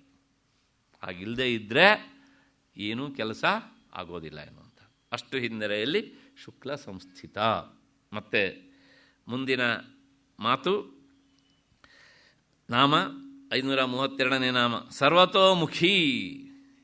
ಆಕೆಗೆ ಬಹುಮುಖಗಳು, ಎಲ್ಲ ಕಡೆಗೂ ಸಹ ಅವಳು ನೋಡ್ತಾಳೆ. ಅಂದರೆ ಸರ್ವತೋಮುಖವಾಗಿರುವವಳು ಅವಳು. ಇದನ್ನು ಶಾಸ್ತ್ರ ಹೇಳುತ್ತೆ, ವಿಶ್ವತಶ್ಚಕ್ಷು ಉತ ವಿಶ್ವತೋಮುಖೋ ವಿಶ್ವತೋ ಹಸ್ತ ಉತ ವಿಶ್ವತಃ ಪಾತ್. ಸಾಮಾನ್ಯವಾಗಿ ನೀರಾಜನೆ ಮಾಡಬೇಕಿದ್ರೆ ಇದನ್ನು ಹೇಳ್ತಾರೆ. ದೇವರು ಈ ಕಡೆ ವಿಶ್ವತಶ್ಚಕ್ಷು ವಿಶ್ವತೋಮುಖ, ಇವನ ಚಕ್ಷು ಇನ್ನೆಲ್ಲೋ ಕಡೆಗೆ, ಅದೇ ಬರಬೇಕಾದವ್ರು ಇನ್ನೂ ಬಂದಿಲ್ವಲ್ಲ ಅಂತ ಫೋನ್ ಹುಡುಕ್ತಾ ಇರುತ್ತೆ. ಆ ವಿಶ್ವತಶ್ಚಕ್ಷು ನಮ್ಮನ್ನು ನೋಡದೆ ಇರುತ್ತಾ? ಹೌದು ತಾನೆ. ಆ ನೀರಾಜನ ಬೆಳಕಿನ ಉದ್ದೇಶವೇ ಅದು. ಹೌದು ತಾನೆ. ಕಣ್ಣು ಅಂದ್ರೆ ಏನ್ರಿ? ಬೆಳಗುವುದಲ್ವ ಅದು. ಹೌದು ತಾನೆ. ಹಾಗಾಗಿ ಇಂಥ ಸಂದರ್ಭದಲ್ಲಿ ನಾವು ಪ್ರಾಮಾಣಿಕ ಪೂಜೆ ಹೆಸರಿನಲ್ಲಿ ಪೂಜೆನೇ ಮಾಡ್ತೇವಾ ಅಥವಾ ಒಂದಿಷ್ಟು ಪಾಪ ಕಟ್ಕೊಳ್ತೇವಾ? ಬೇಜಾರ ಮಾಡ್ಕೊಳ್ಬೇಡಿ. ನಾಳೆಯಿಂದ ಅಕಸ್ಮಾತ್ ಈ ಮಾತು ನೆನಪಿಗೆ ಬಂದರೆ, ಯಾಕೆಂದರೆ ನಾ ತುಂಬ ಜನ ಹೇಳೋದು ಕೇಳಿದ್ದೇನೆ, 1 ತಾಸು ಧ್ಯಾನ ಮಾಡ್ತಾರ್ರಿ, 1 ತಾಸು ವಿಚಾರ ಮಾಡ್ತಾರ್ರಿ. ಏನು ಧ್ಯಾನ ಮಾಡ್ತಾರೆ? ಕಣ್ಣು ಮುಚ್ಚೋದೇ ಧ್ಯಾನವ ಅಲ್ಲ. ಹಾಗಾಗಿ ಆ ವಿಶ್ವತಶ್ಚಕ್ಷು ಇದಿಷ್ಟು ಹೇಳಬೇಕಿದ್ರೆ ಮನಸ್ಸಲ್ಲಿ ಇರೋದಿಲ್ಲ. ಮತ್ತಲ್ಲಿ ಎಲ್ಲ ಸಾಧನಗಳಿವೆ, ಉಪಕರಣಗಳು ಬೇಕಾದಂಥದ್ದು. ಅದನ್ನು ಅರ್ಥ ಮಾಡ್ಕೊಳ್ಳಿಕ್ಕೂ ಅವಕಾಶ ಉಂಟು ನಮಗೆ. ಅರ್ಥ ಮಾಡ್ಕೊಂಡು ಹೇಳಿದರೂ ಸಹ ಮನಸ್ಸಲ್ಲಿ ಇರೋದಿಲ್ಲ. ಅಂದರೆ ಸುಮ್ಮನೆ ನೀ ಧ್ಯಾನ ಮಾಡು ಅಂತ ಹೇಳಿದ್ರೆ ತಾಸುಗಟ್ಟಲೆ ಧ್ಯಾನ ಮಾಡ್ತೀನಿ ಅಂತ ಹೇಳ್ತಾರಲ್ಲ, ಏನನ್ನು ಧ್ಯಾನ ಮಾಡೋದು? ಬಹಳಷ್ಟು ಜನರಿಗೆ ಧ್ಯಾನದ ಹೆಸರಲ್ಲಿ ಮನಸ್ಸೆಲ್ಲೆಲ್ಲ ಓಡಾಡ್ತಾ ಇರುತ್ತೆ. ಮತ್ತು ಬಹಳಷ್ಟು ಜನರಿಗೆ ಧ್ಯಾನದ ಹೆಸರೊಳಗೆ ನಿದ್ದೆ ಆಗ್ತಾ ಇರುತ್ತೆ. ಅಲ್ಲ, ಯಾರು ಪ್ರಾಮಾಣಿಕವಾಗಿ ಮಾಡುವಂತಿದ್ರೆ ಖಂಡಿತವಾಗಿಯೂ ಸಹ ನಾನು 2 ಕೈಯನ್ನು ಜೋಡಿಸ್ತೇನೆ. ಆದರೆ ಇದು ಸ್ವಾರಸ್ಯ ಏನು ಗೊತ್ತಾ? ಬೇರೆ ಯಾರಿಗೂ ಗೊತ್ತಾಗೋದಿಲ್ಲ. ಅವ್ರು ಹೇಳಿದ್ದು ನಂಬಲೇಬೇಕು ನಾವು. ಮೊನ್ನೆ ಯಾರು ಹೇಳೋದು ನನಗೆ, ಪುಟ್ಟ ಮಗು ರೀ, 3 ವರ್ಷದ ಮಗು, ಅದು 1 ತಾಸು ಧ್ಯಾನ ಮಾಡ್ತು. ನಾನು ಹಾಕಿಬಿಟ್ಟೆ.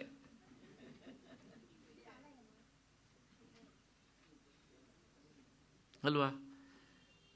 ಹಾಗಾಗಿ ನಾವು ಎಷ್ಟು ಎತ್ತರದ ವಿಚಾರವನ್ನು ನಮ್ಮ ಮಟ್ಟಕ್ಕೆ ಎಳೆದು ಹೇಗೆ ಅವಮಾನ ಮಾಡ್ತಾ ಇದ್ದೇವೆ. ಅದಕ್ಕೋಸ್ಕರ ನಾನು ಹೇಳಿದೆ, ವಿಶ್ವತಶ್ಚಕ್ಷು ಅಂತ ಹೇಳಬೇಕಿದ್ರೆ ನಿಜವಾಗಿಯೂ ಸಹ ನೀನು ಜಗತ್ಸಾಕ್ಷಿ, ಬೆಳಕಿನ ಪುಂಜ, ನಿನಗೆ ನಾನು ಈ ನೀರಾಜನ ತೋರಿಸ್ತಾ ಇದ್ದೇನಲ್ಲ, ಇದು ಹೇಗಿದೆ ಕೇಳಿದರೆ ಸಮುದ್ರದ ನೀರನ್ನು ತೆಗೆದು ಸಮುದ್ರಕ್ಕೆ ಅರ್ಘ್ಯ ಕೊಟ್ಟರೆ ಹೇಗಿರುತ್ತೀ?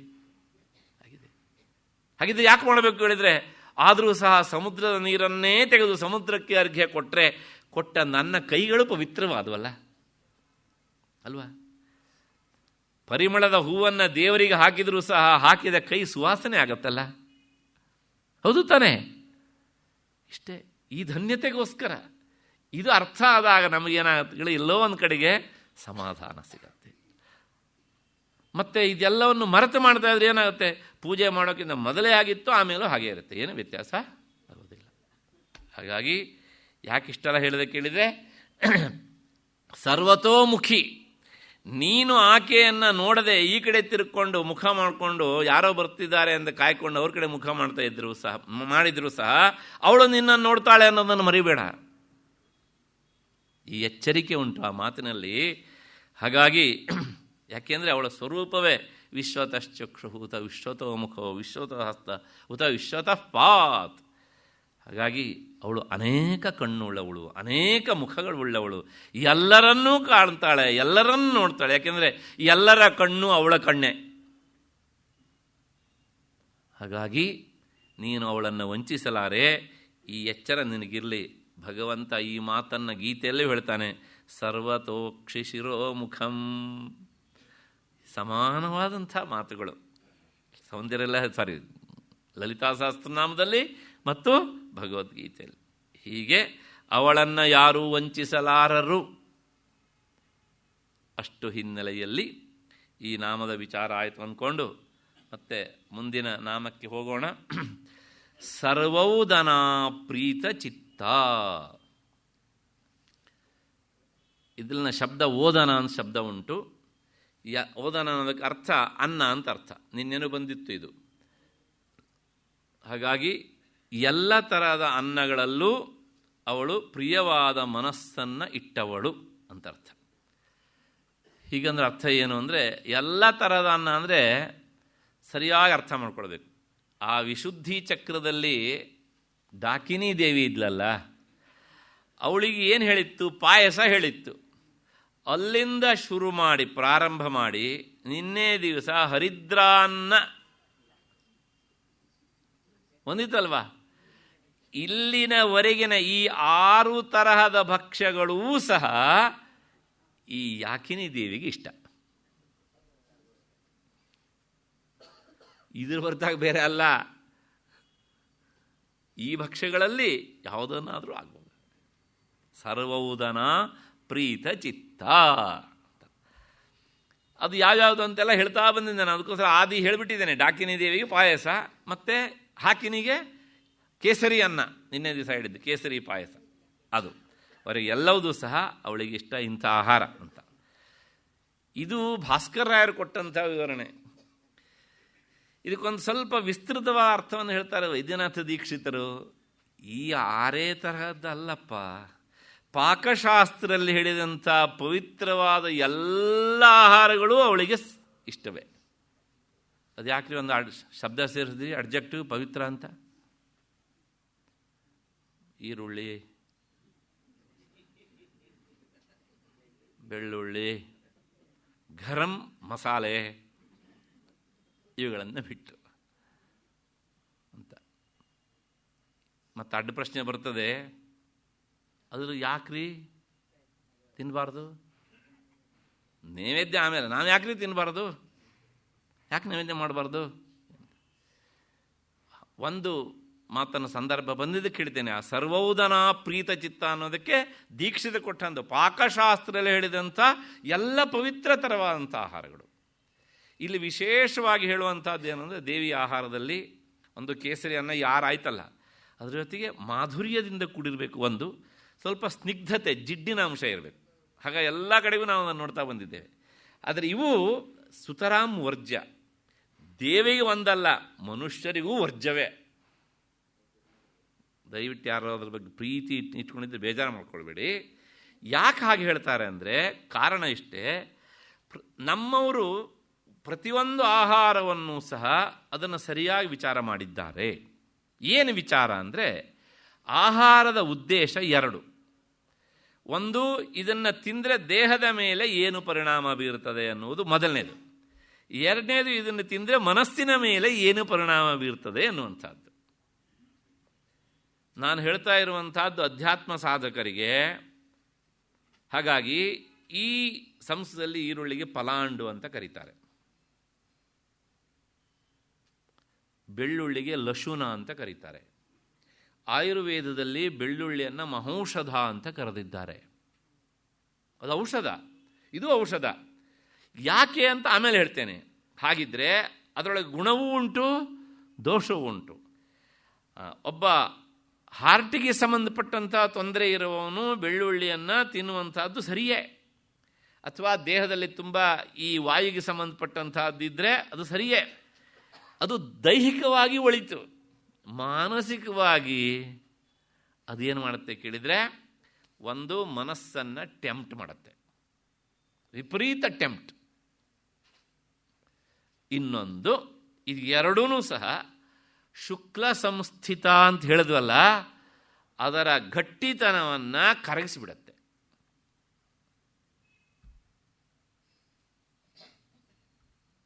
ಅದರ ಗುಣ ಹೇಳಿದ್ರು, ಮತ್ತೆ ಅದರ ದೋಷವನ್ನು ಹೇಳಿದರು.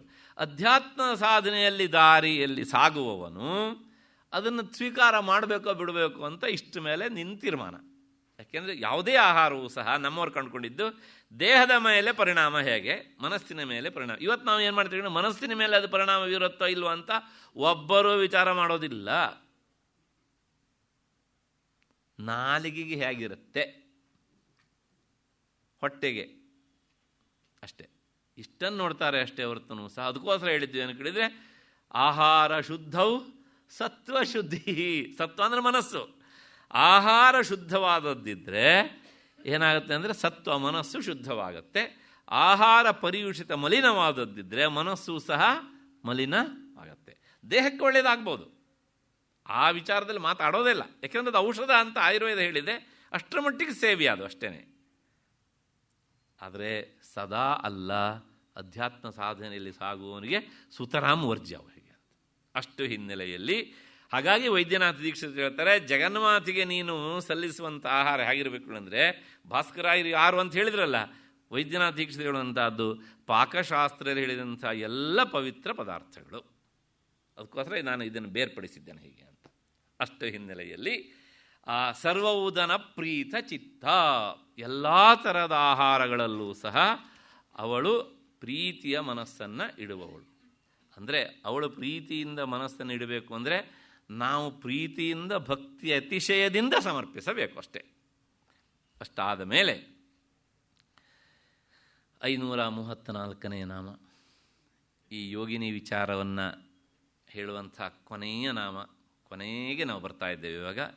ಯಾಕಿನ್ಯಂಬ ಸ್ವರೂಪಿಣಿ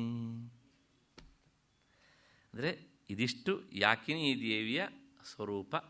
ಇವಳು ಯಾಕಿನಿ ದೇವಿಯ ಸ್ವರೂಪದಲ್ಲಿ ಇರುವವಳು. ಅಂದರೆ 528ನೇ ನಾಮವಾದಂತಹ ಸಹಸ್ರದಲ ಪದ್ಮಸ್ಥ, ಅಲ್ಲಿಂದ ಪ್ರಾರಂಭ ಮಾಡಿ ಈ ನಾಮದವರೆಗೆ ಒಟ್ಟು 7 ನಾಮಗಳಲ್ಲಿ ವರ್ಣಿತವಾದಂತಹದ್ದು ಯಾಕಿನಿ ದೇವಿಯ ಸ್ವರೂಪ.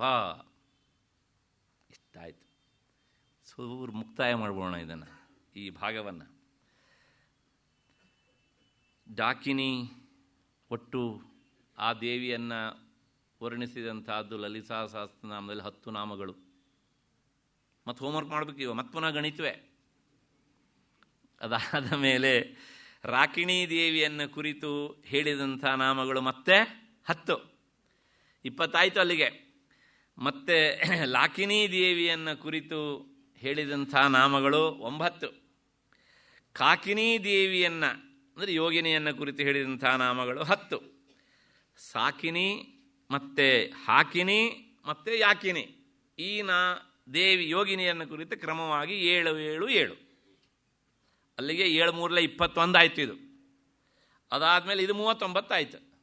39, 21, 60 ನಾಮಗಳು ಆದವು. ಸೊ ನಾನು ಪ್ರಾರಂಭದಲ್ಲಿ ಹೇಳಿದ್ದನ್ನು ಮೊನ್ನೆ ದಿವಸ ಅದನ್ನು ಕರೆಕ್ಷನ್ ಮಾಡಿದ್ದೆ. ಅದರ ಪ್ರಕಾರ 60 ನಾಮಗಳಲ್ಲಿ ಆ ಸಪ್ತಯೋಗಿನಿಯರ ವಿಚಾರವನ್ನು ಲಲಿತಾ ಸಹಸ್ರನಾಮ ವರ್ಣಿಸಿದ್ದನ್ನು ನಿಮ್ಮ ಮುಂದೆ ಇರಿಸಿದ್ದೇನೆ. ಈಗ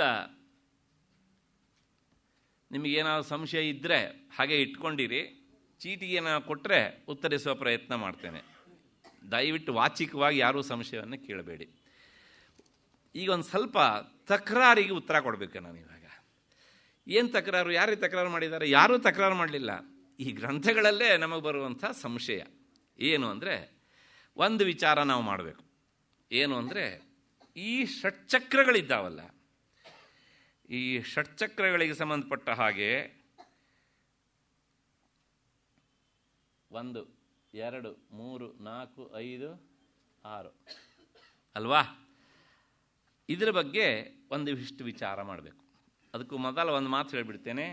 ಈ ಪಟ ಏನುಂಟು ಇದು 100ಕ್ಕೆ 100ರಷ್ಟು ಸರಿಯಾದ ಕ್ರಮದಲ್ಲಿ ಇಲ್ಲ ಅಂತ ಹೇಳೋದಕ್ಕೆ ನನ್ನ ಮನಸ್ಸು ಹಿಂದೇಟು ಹಾಕ್ತಾ ಇದೆ. ಆದರೆ ಅನಿವಾರ್ಯ.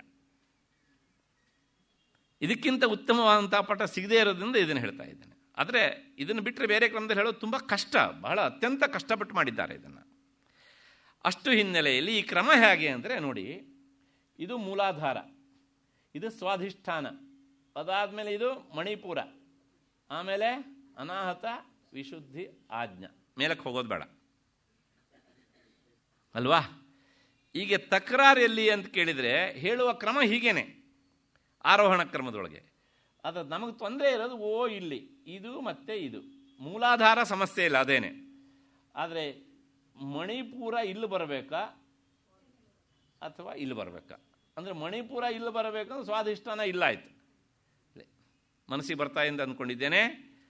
ಯಾಕೆ ಹೀಗೆ ಅಂದರೆ ತಪ್ಪು ತಿಳ್ಕೊಳ್ಬೇಡಿ. ಇದನ್ನು ಈ ರೀತಿಯಲ್ಲಿ ಅವರು ಕೊಟ್ಟಿದ್ದಾರೆ ಚಿತ್ರದೊಳಗೆ. ಆದರೆ ವಾಸ್ತವಿಕವಾಗಿ ಸ್ವಲ್ಪ ಹೀಗಿರಬಹುದಿತ್ತೇನೋ ಅಂತ. ಹೇಗೆ ಅಂದರೆ, ಮಣಿಪುರ ಆದ ಮೇಲೆ ಇದು ಉಂಟಲ್ಲ, ಇದು ಹೀಗೆ ಹೋಗಿ ಹೀಗೆ ಬಂದಿದ್ದು ಚೆನ್ನಾಗಿರೋದು. ಮನಸ್ಸಿಗೆ ಬರ್ತು ಅಂತ ಅಂದ್ಕೊಂಡಿದ್ದೇನೆ. ಇದು ಮೂಲಾಧಾರ, ಆಮೇಲೆ ಇದು ಸ್ವಾಧಿಷ್ಠಾನ, ಹೀಗೆ ಇದು ಸ್ವಲ್ಪ ಇದು ಬರಬೇಕಿತ್ತು ಅಂತ. ಯಾಕೆ ಅಂದರೆ ಮೂಲಾಧಾರದ ಸ್ಥಾನ ಗುದದ್ವಾರ, ಹೌದು ತಾನೇ?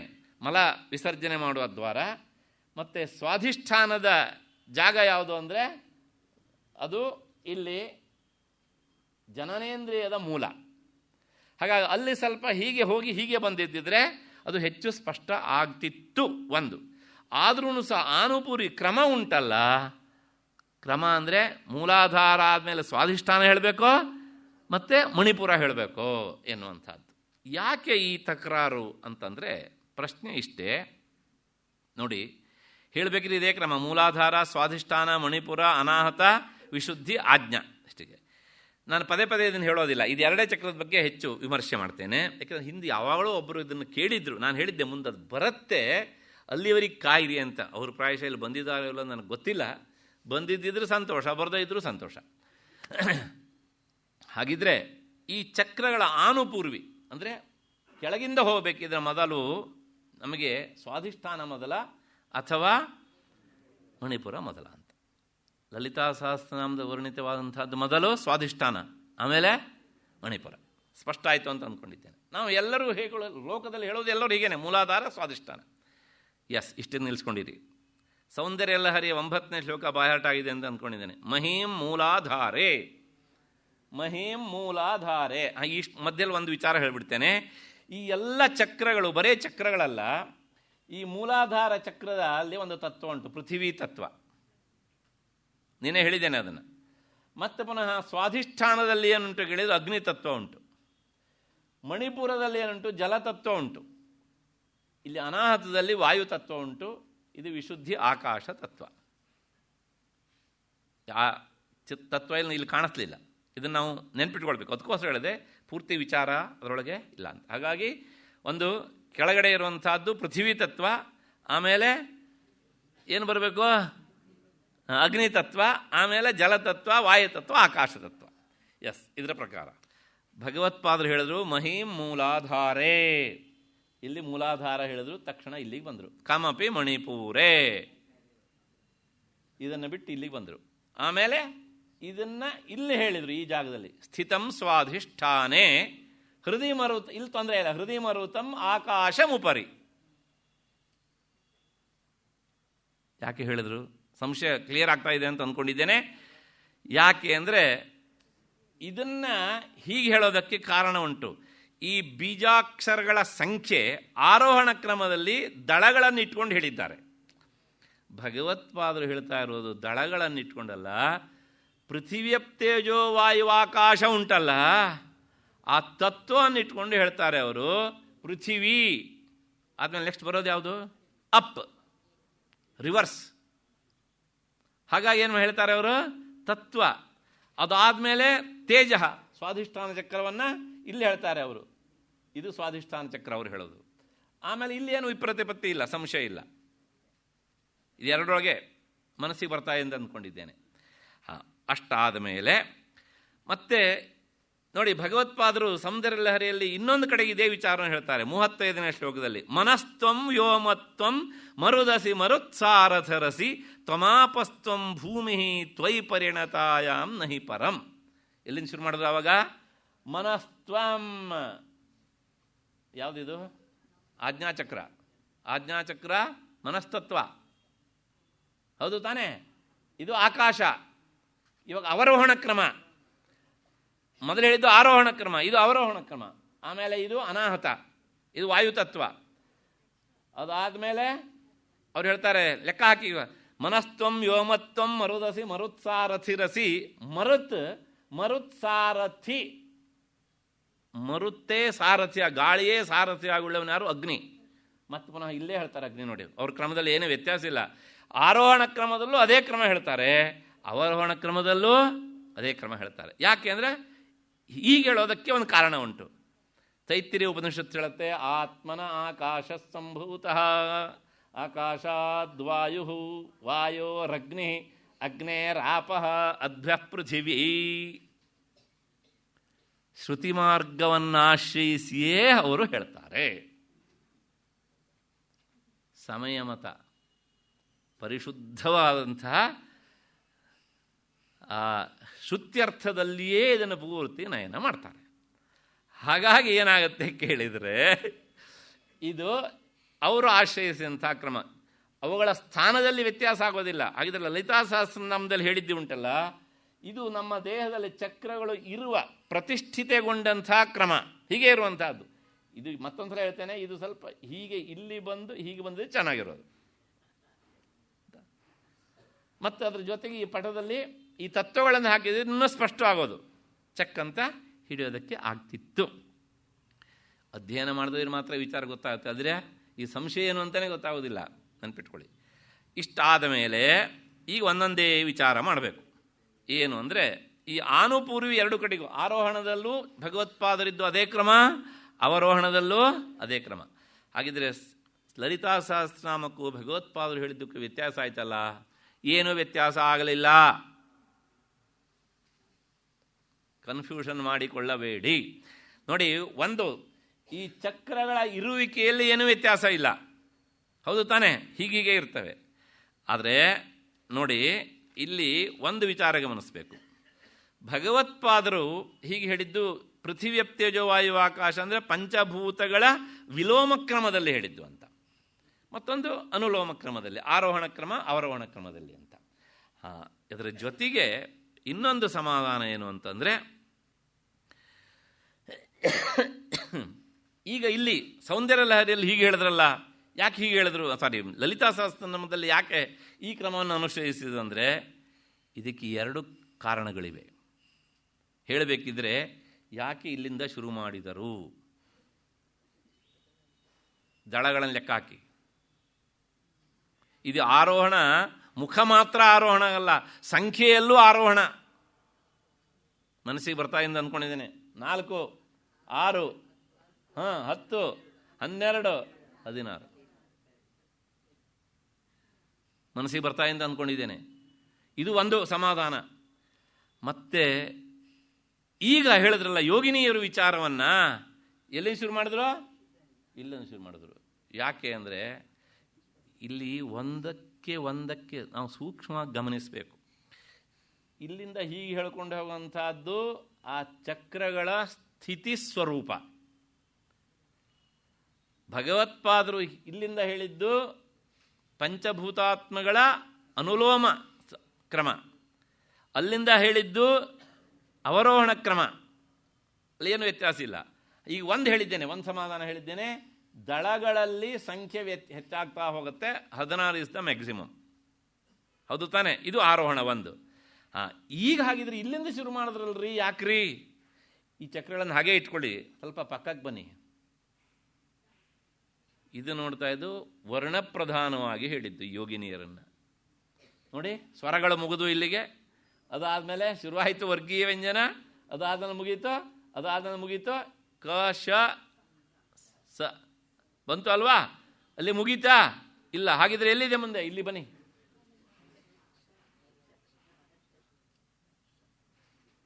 ಇದು ವರ್ಣಪ್ರಧಾನವಾಗಿ ಹೇಳಿದ್ದು ಯೋಗಿನಿಯರನ್ನ, ಭಗವತ್ಪಾದರು ಹೇಳಿದ್ದು ತತ್ವಪ್ರಧಾನವಾಗಿ ಹೇಳಿದ್ದು. ಮತ್ತು ಲಲಿತಾಶಾಸ್ತ್ರ ಮೇಲೆ ಮೊದಲು ಹೇಳಿದ್ದು ಏನುಂಟು ಹೇಳಿದರೆ ಅದು ಸ್ಥಿತಿ, ಅದರ ಇರುವಿಕೆಯನ್ನು ಇಟ್ಕೊಂಡು ಹೇಳಿದ್ದು ಹೀಗೆ ಅಂತ. ಇಷ್ಟಾದ ಮೇಲೆ ಮತ್ತೆ ಪುನಃ ಇನ್ನೂ ಒಂದು ಸಂಶಯ ಬಂದ್ಬಿಡ್ತದೆ. ಏನು ಸಂಶಯ ಅಂದರೆ, ಈಗ ನೀವು ನೋಡ್ಕೊಂಡು ಹೋಗಿ ಇಲ್ಲಿಂದ, ಇದು ವಿಶುದ್ಧಿ ಅಲ್ವಾ? ಹೌದು ತಾನೇ? ವಿಶುದ್ಧಿಯಲ್ಲಿ ಪೂರ್ತಿ ಸ್ವರಗಳು ಬಂದ್ಬಿಟ್ಟು, ಈ ಎಲ್ಲ ಸ್ವರಗಳ ಅಭಿಮಾನಿ ದೇವತೆ ಯಾರು? ಡಾಕಿನಿ ಅಲ್ಲೇ ಇರೋದು. ಸ್ವಯಂ ರಾಜಂತೆ ಇತಿ ಸ್ವರಾಹ. ಅಕ್ಷರಗಳಲ್ಲಿ ಪ್ರಧಾನವಾಗಿ 2, ಸ್ವರ ಮತ್ತು ವ್ಯಂಜನ. ವ್ಯಂಜನಕ್ಕೆ ಪೂರ್ತಿಯಾದಂಥ ಅಸ್ತಿತ್ವ ಅಲ್ಲ. ಸ್ವರ ಸೇರದೇ ಇದ್ದರೆ ಅವು ಉಚ್ಚಾರಣೆಗೆ ತುಂಬ ಕಷ್ಟ. ಸ್ವರಗಳಿಗೆ ಹೆಸರೇ ಸ್ವಯಂ ರಾಜಂತೆ ಇತಿ ಸ್ವರಾಹ ಅಂತ. ಹಾಗಾಗಿ ಏನು ಮಾಡಿದ್ರೆ ಕೇಳಿದರೆ, ಆ ಸ್ವರಗಳನ್ನು, ಅಕ್ಷರವನ್ನು ಆದಿಯಿಂದ ಶುರು ಮಾಡಿ ಶುದ್ಧವಾಗಿ ಇಲ್ಲಿಂದ ಹೀಗೆ ವರ್ಣಪ್ರಧಾನವಾಗಿ ಹೇಳಿದರು. ಇಲ್ಲಿ ಬರೋಷ್ಟೊತ್ತಿ ಏನಾಯಿತು ಕೇಳಿದರೆ ಸಕಾರ ಬಂತು. ಹೌದು ತಾನೇ? ಅದಾದ್ಮೇಲೆ ಇಲ್ಲಿ ಬಂದಾಗ ಹ ಮತ್ತು ಕ್ಷ ಆಯಿತು. ಅಂದರೆ ಇಲ್ಲಿಗೆ ಬಂದಾಗ ಪೂರ್ತಿ ಆ ವ್ಯಂಜನಗಳು ಮುಗಿದು ಒಂದು ಮಾತ್ರ ಬಾಕಿ ಇತ್ತು. ಯಾವುದು? ಹಕಾರ. ಕ್ಷಕಾರ ಇಲ್ಲಿಗೆ ಪೂರ್ತಿಯಾಗಿ ಮುಗೀತು, 2. ಹಾಗಾಗಿ ಇದು ನಾ ಹೇಳಿದೆ, ಇದೇನೇ ಒಂದು ಚಕ್ರ ಹೀಗೆ ಬಂದರೆ ಮತ್ತೆ ಹೀಗೆ ಹೋಗಿ ಇಲ್ಲಿಗೆ ಮುಕ್ತಾಯ ಆಗೋದು. ಇಲ್ಲಿಯವರೆಗೂ ಸಹ ಸಾಧನೆಯ ಘಟ್ಟ, ಇದು ಮಾತ್ರ ಸಾಧ್ಯವಾದಂಥ ಘಟ್ಟ. ಈ ಸಾಧನೆ ಇದನ್ನು ಸಾಧಿಸಿಕೊಳ್ಳೋದಕ್ಕೆ ಹೀಗೆ ಅಂತ. ಹಾಗಾಗಿ ಇನ್ನೊಂದು ಸಲ ಹೇಳ್ಬಿಡ್ತೇನೆ, ಈ ಆರೋಹಣ ಕ್ರಮದಲ್ಲಿ ಏನು ಮೂಲಾಧಾರ, ಸ್ವಾಧಿಷ್ಠಾನ, ಮಣಿಪುರ ಅಂತ ಹೇಳ್ತೇವಲ್ಲ, ಇದು ಚಕ್ರಗಳ ಸ್ಥಿತಿ ಕ್ರಮ ನಂಬರ್ 1. ಯಾಕೆ ಹೀಗೆ ಹೇಳೋದು ಅಂತ ಇನ್ನು ಸಂಶಯ ಬರ್ಕೊಡೋದು ನಮಗೆ.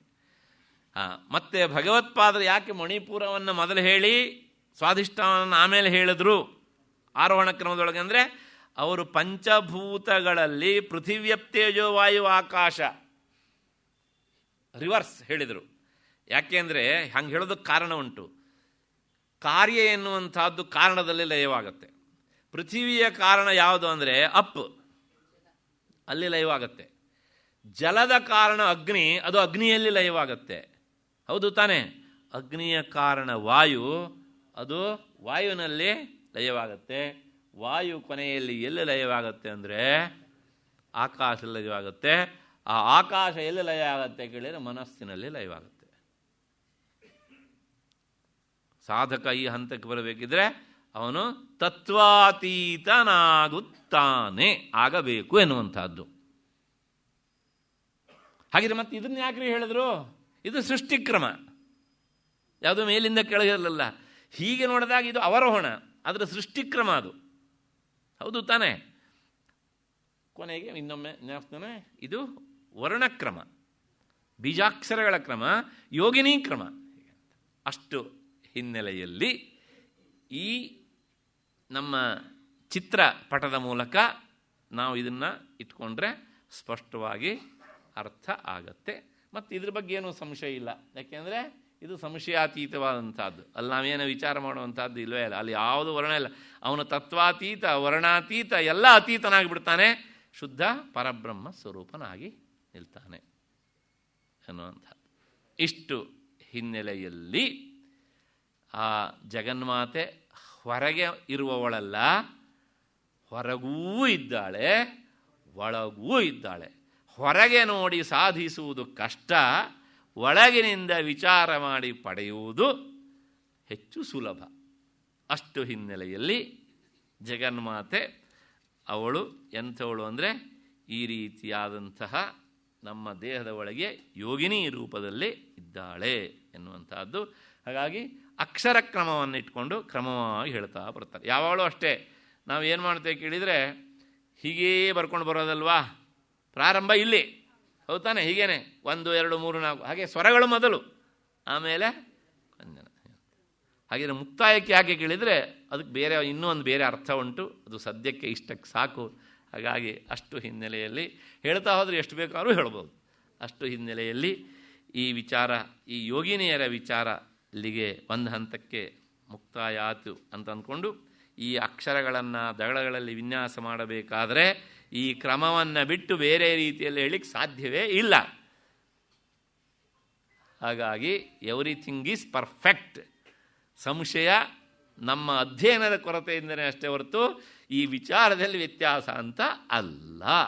ಅಷ್ಟು ಹಿನ್ನೆಲೆಯಲ್ಲಿ ಸಮಯ ಆಗ್ತಾ ಇದೆ, ಇಲ್ಲಿಗೆ ನಿಲ್ಲಿಸ್ಕೊಳ್ಳೋಣ. ನಾಳೆ 6:30 ಸೇರಿದಾಗ ಮುಂದಿನ ವಿಚಾರ ನೋಡೋಣ. ಅಲ್ಲಿವರೆಗೆ ನಿಮಗೆಲ್ಲ ನಮಸ್ಕಾರ ಮತ್ತು ಕೃತಜ್ಞತೆ.